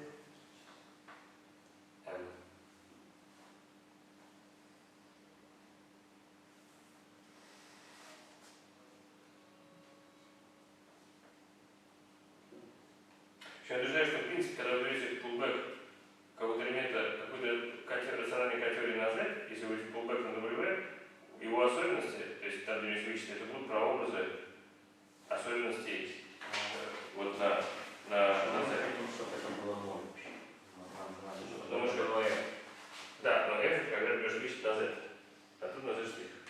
В общем, я утверждаю, что это 0. Чего еще раз? Я просто не понял. Может, еще раз объяснить, почему мы хотим, чтобы это вообще было нет? Потому что вот мы берем некоторый элемент. Что мы хотим? Мы хотим, чтобы его полный вычет был бы f. Что такое его полный вычет? И мы должны проанализировать все подмногообразия, проходящие за x маленькое. И мы хотим, чтобы это выдало f, живущий на z. То есть вычет на все подмногообразия отличный от z должен быть равен z. А на самом деле, как мы сейчас второе вычисление, будет исходный f. На с f только на z. Да, сейчас для простоты я живу только на z. Вот. И сейчас, ну, значит,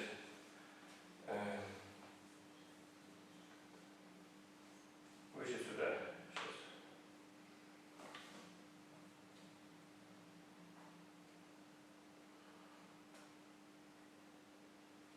Ну, ладно, давайте, я, может, не буду подробно рассказывать, но это связано с тем, что легко поверить, что если вот здесь плоский морфизм какой-то, и вот здесь элемент рациональной функции, у него какие-то дивизоры в качестве особенностей, то, где у меня материальный вычет.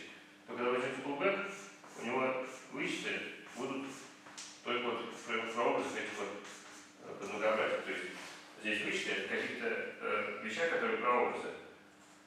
У него материальный вычет будет только на то, что прообраз того, где вычет у f. Но у f вычет, соответственно, вычет вообще никуда нет. Поэтому утверждается, что у этого элемента вообще никуда не будет вычета. У p с f вообще никуда не должно быть вычета на w.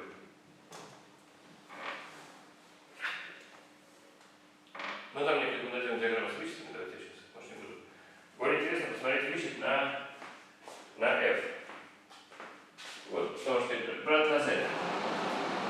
Что можно сказать про вычет на z? Когда берете вычет на z,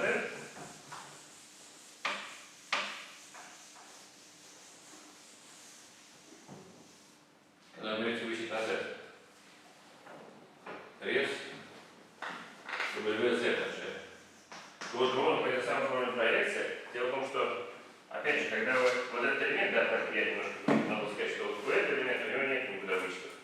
Поэтому это будет вычет вот этого, дальше ограничение этой штуки. Вычет вот этого это единица. Поэтому я утверждаю, что это будет единица, как элемент Фонарёва, умножить на что? На ограничение, то есть и со звездочкой, p со звездочкой от f. То есть f, где и это вложение. И это будет вот это вложение. Мы должны просто ограничить, как здесь написано. На прыгуще. Вот. Поэтому, в общем, вот такая простая формула. Если можем расслоить, найти больше многообразия, которые расслоятся на наши, то взять pullback умножить на уравнение, это единственное, что мы хотим. Это сами топология еще образуется. Вот. Но такая диаграмма, конечно, в топологии зависимости не существует.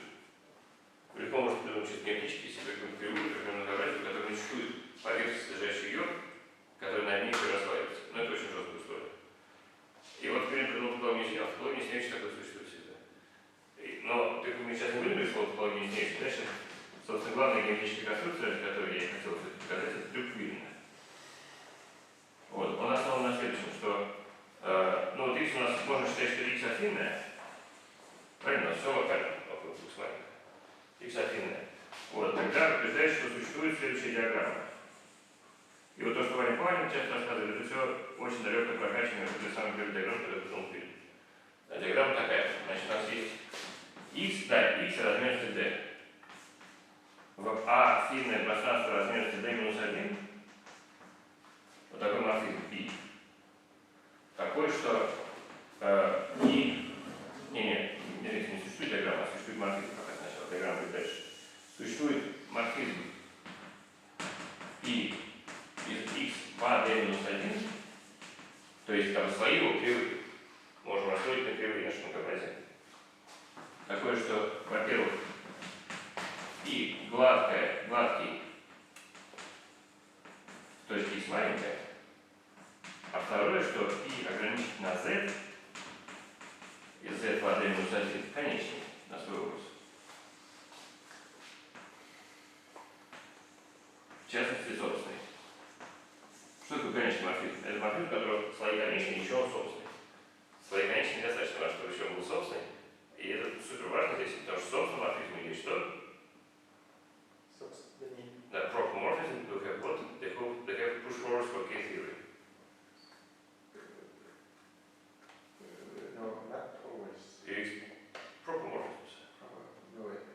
is all club, yes.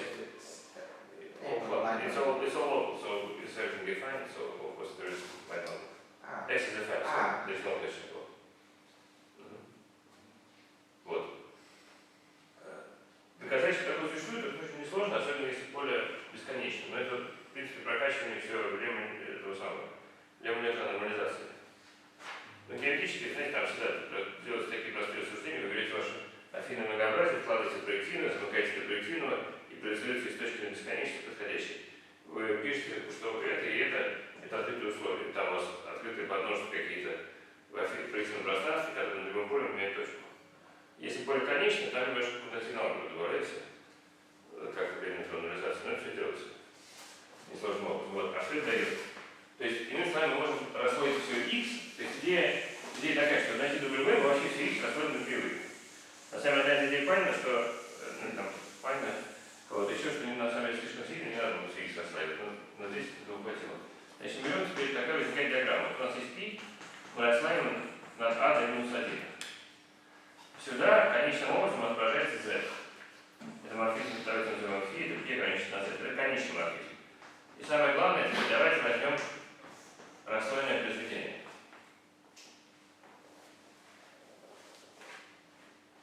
Что мы можем про него сказать? Здесь была точка x. Над ней будет висеть некоторое конечное подмножество s, правильно? Собственно, с чего оно стоит? Оно будет стоять, вот у нас есть многообразие x, оно как-то падает в а до минус 1. У нас есть точка x, и у нас есть вот этот самый z. Но z, здесь вот есть π от x, а вот это множество s. Это слои над π от x, те точки z, которые склеились с x, проекции сюда. Понятно? Вот. Это некое конечное множество. Но поскольку морфизм π гладкий в s, то вот этот морфизм, правильно, π сполной назовем, π сполной гладкий в s. Правильно? Тут был гладкий в s, π сполной гладкий в s.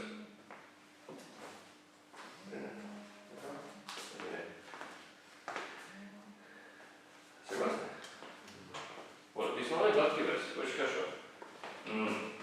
Теперь дальше. Вот этот морфизм π сполной. Каким свойством обладает? Конечный на свой образ.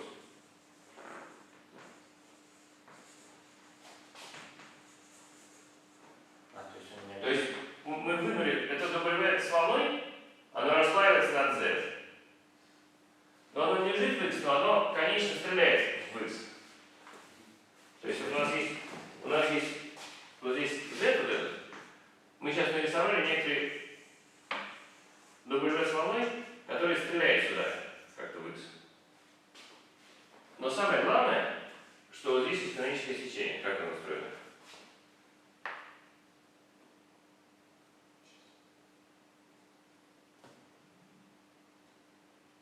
Как устроено каноническое сечение? А очень легко. Вы берете расслойное произведение, это диагональ. Просто у вас над каждой точкой Z, вы берете над каждой точкой диагональ, над каждой точкой Z маленькая, вы смотрите пару, стоите Z маленькая, Z маленькая.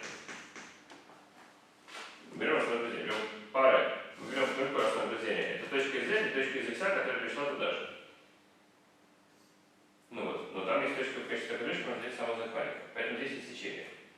И это означает, что мы нашли такую вот окрестность, то есть вот он здесь Z можно прочертить. Мы нашли, и оно расслаивается, причем гладко вот в этих вот точках. Вот. В точке X маленькая она расслаивается гладко. Вот. Значит, поэтому мы нашли некоторый такой вот больше многообразие, на размер больше, содержащее наше Z, которое над ним гладко расслаивается, как мы хотели, но оно не лежит в X, но оно отображается в X, причем это вложение, это изоморфизм на Z.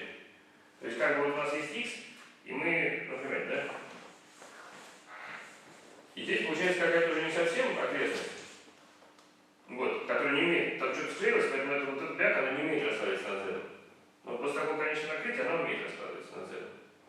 Вот. А дальше мы берем все то же самое. Берем π сполной с отверточкой от f. Значит, здесь локально, поскольку морфизм гладкий, z задается одним уравнением. Не z, а вот это сечение. Назовем это сечение сигма. Здесь возникает многообразие сигма от z. Сигма z это локальный дивизор картин, потому что если у вас сечение гладкого морфизма с размерностью 1 относительный, всегда это дивизор картин. То есть у вас есть гладкий морфизм, его сечение в точке, где морфизм гладкий, это дивизор картин. Вот, поэтому сигма z, значит, это локально какой-то t равно нулю, где в этом W с волной вы берете, умножаете на t, а потом берете фи с волной со звездочкой, потому что это, собственно, морфизм может быть прямой образ. И все это вам, короче говоря, дает некоторый элемент на K-теории W с волной, который по всяким фундаментальным свойствам K-групп вычетов будет вот, тоже те же вычисления будут более проходить. Вот такая идея.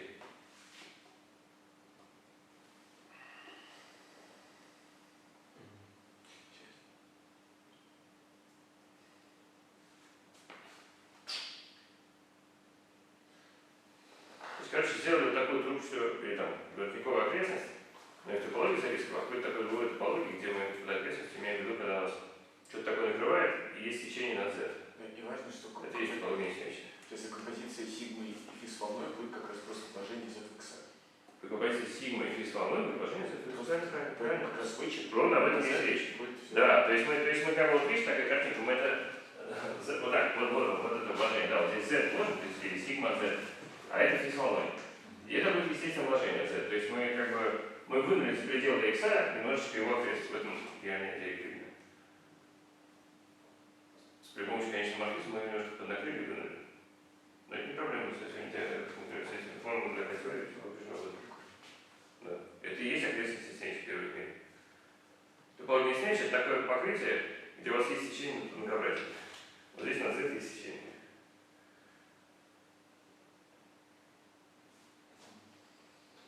Вот. Ну, а дальше я просто хотел сказать, что чего, в принципе, там что мы не успели, из того, что осталось как бы дальше. Ну вот, первое слово такое, что вот эта спектральная последовательность, почему она интересна? Ну вот, да, там вот одну формулу еще Алекс не сказал. Следствие такое, что если x гладкое многообразие над полем, то тогда h от x пучок k, не знаю, может почему, группам Джоу. Вот, например, и равно единице, это утверждение того, что, которое все по геометрии проходили, h1 его соответствует x. И замотан в группе k. И замотан в группе Джоу 43, где есть группа Джоу 1, когда x гладкий, правильно? Вот. Блок придумал, собственно, вот пучок k2, его датировали, если вы понимаете, правильно? Потому что в нашем семинаре мы определили К2 в терминах алгебры, правда? Декадец, помните, мы определили К2? В терминах H2, там, ну, понятно. Вот. Если вы хотите определить пучок К-группы, то вам достаточно только для финов, значит, по К-теории. Потом вы обучаете. Вот, поэтому еще до теории Крюгера народ уже понимал, что народ думал про то, как это обобщить. Народ понимал, что так да, H0 от x z подчеркнутое, z подчеркнутое от x. Это здесь CH0 безусловно. Вот. Значит, народ понимал, что пучок К2 был изолированный. И блок первый доказал, что, то есть это без K-теории Крюгера. Блок, значит, он доказал, что R2 и замок функция H2, когда x гладкое тоже, без гладкое просто неверно. Руками просто доказал. Вот так. И потом достижение Крюгера было, что он так все правильно обобщил всю машину, так что позволил доказать такие вещи дальше. Вот. Но вот очень хорошо. Теперь, значит, получается у нас еще есть такая спектралка, которая от космологии, она выглядит так. H от x K сходится к чему? Вот не K плюс K, ну, например, вот это сходится к K0, правда?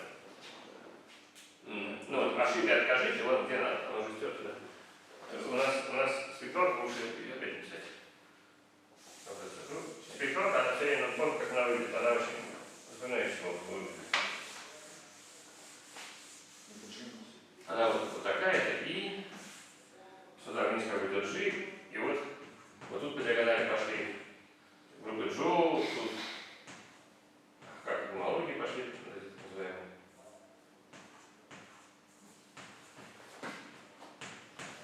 И так далее. первая диагональ это К0, следующая это К1, следующая К2 и так далее. Вот такая спектралка, да, значит, ну и здесь надо размерность идет. Вот такая спектралка. Вот, и есть спектралка, значит, ну вот ашитая от кашитая живет где? И ашитая от кашитая, вот он здесь живет.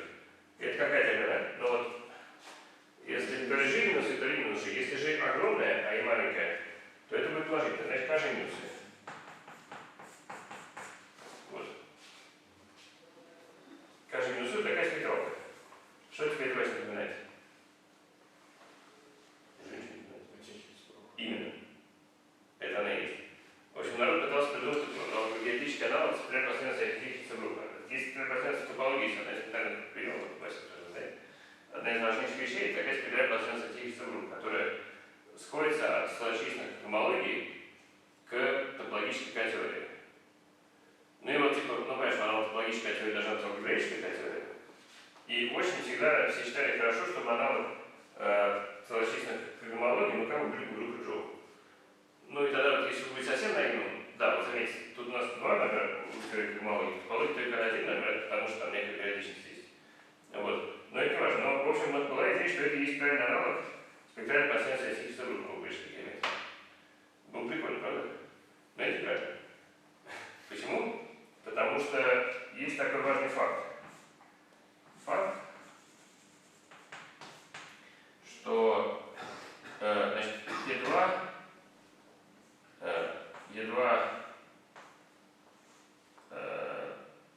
и G наверху, они уже изоморфны Е бесконечность, и G, то есть присутствие фактор, который возникает от реализации, наверху при, внимание, кто такой G? При, короче, когда вот мы говорим, при G минус π равное 0, 1, 2. Значит, есть фундаментальный факт из топологии, который, конечно, очень важен. Тензор-пул спектралка в Г2 вырождается.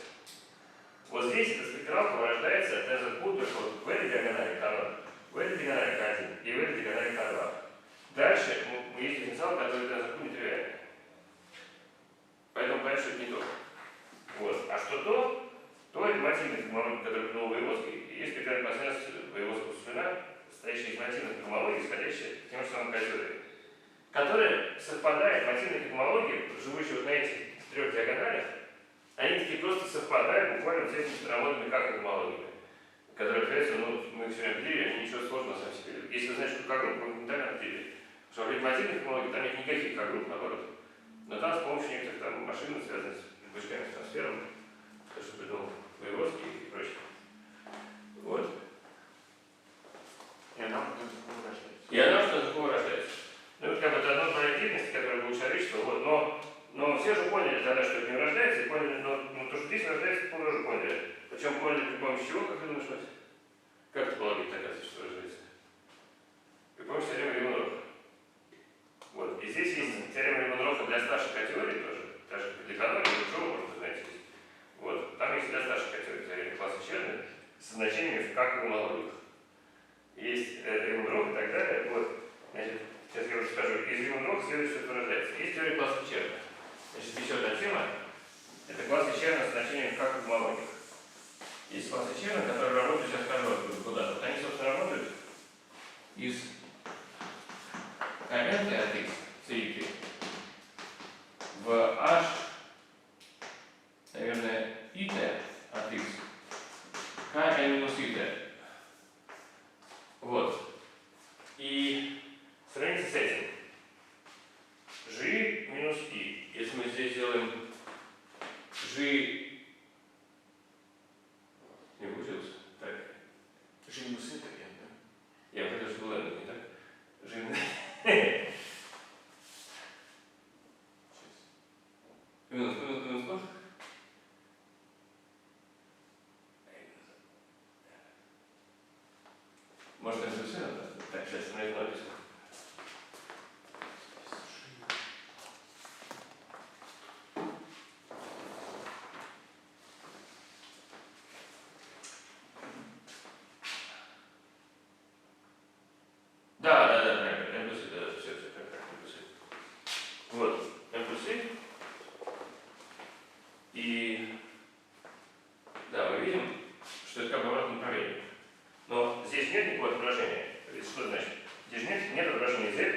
эту группу, таких нету.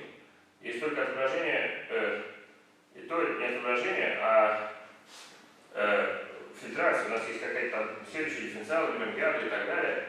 И у нас есть фильтрация на K-группу, причем факторы которой изоморфны ей бесконечность, правильно?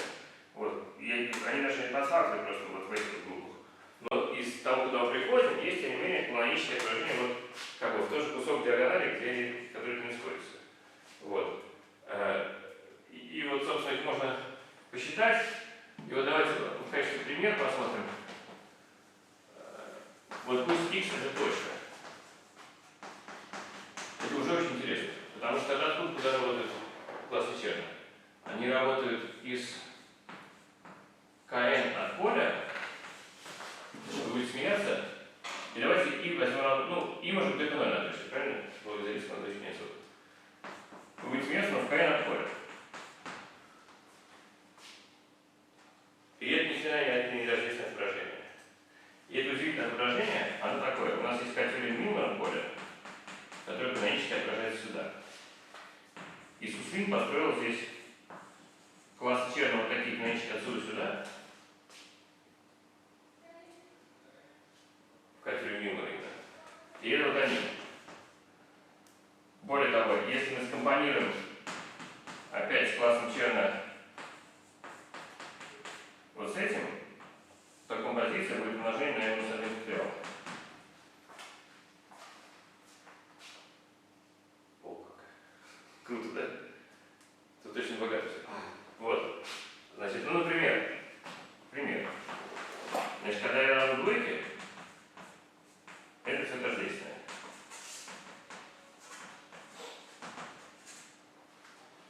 Когда я равно двойке, то что это здесь выражение? Это 2 минус 1 факториал.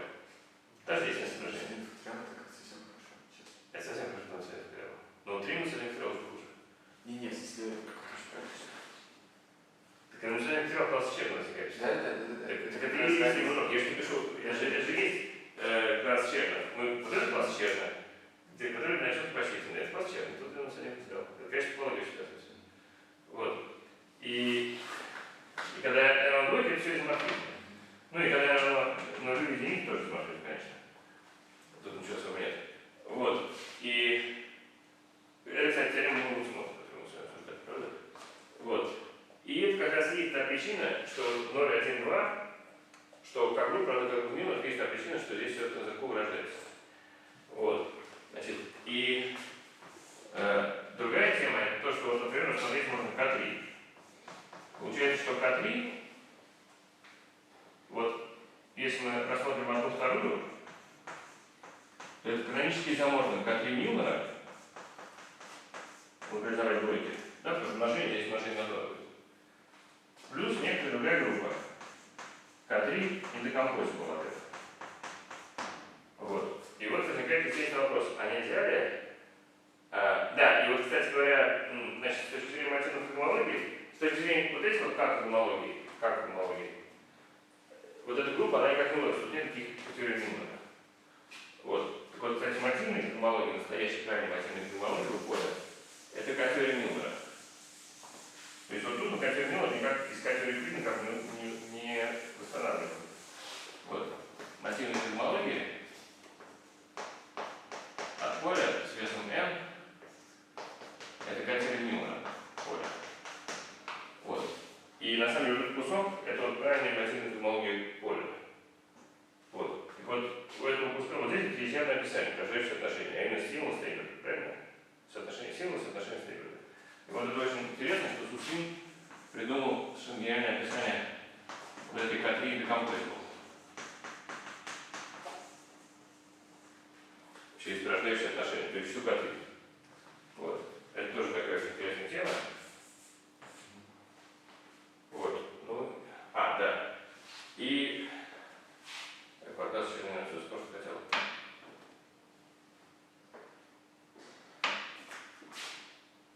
Вот. Значит, да, и да, кстати, еще один тоже комментарий к группам к K-теории Герстона. Он говорит, если размер x, то очень много чего вырождается, правильно? Вот отсюда уже дифференциала бить некуда, правильно? Отсюда тоже бить некуда. Вот, поэтому такое замечание, что если вас x кривая, например, если длины все равно единица, вот, то тогда все очень просто выглядит. У вас здесь будет стоять группа Джоу CH0 от x, здесь будет стоять группа CH1 от x, здесь будет стоять H. В общем, здесь будет что стоять дальше. Но важно, что если у вас размер сторона единица, важно, что в эту диагональ ни в нее, ни из нее дифференциалов уже не будет никаких, правда? Ну вот у вас, если все видите, то выглядит вот так наш. И обсуждается вот такой дифференциал. Поэтому вот понятно, что эти ничего меняться не будет. А собственно никому ничего меняться не будет. Никому ничего меняться не будет. И это означает, что у вас есть фильтрация на K-теории, основные факторы которой вот эти вот две группы. И вы помните, что K0 и гидроид поражения в CH0 изоморфны группы K на кривой. Это все мы начинали. Вот оно здесь просто тоже видно. Вот. Это был такой комментарий. Так, и последнее, что я хотел сказать.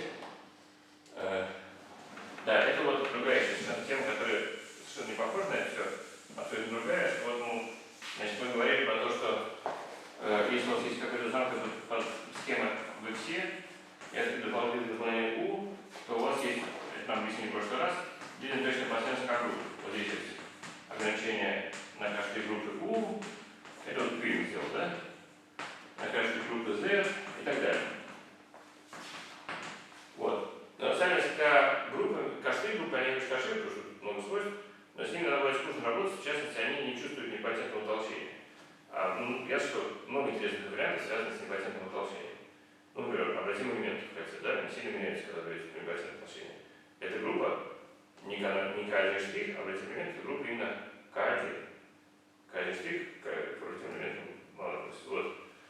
И поэтому было бы интересно иметь такие машинели только для К-группы. Вот, то есть вот здесь стояла К-группа, ну и здесь тоже стояла К-группа. Тогда вопрос, а что ставить здесь? Вот. Ну то есть у вас есть, в чем проблема? У вас есть, конечно, эквивалентные пучки на X, вы можете говорить, у вас есть проективное расстояние на X, у вас есть точка пункта проективное расстояние вот здесь. И здесь вы как бы хотели говорить про проективное расслоение, что сносителем на Z.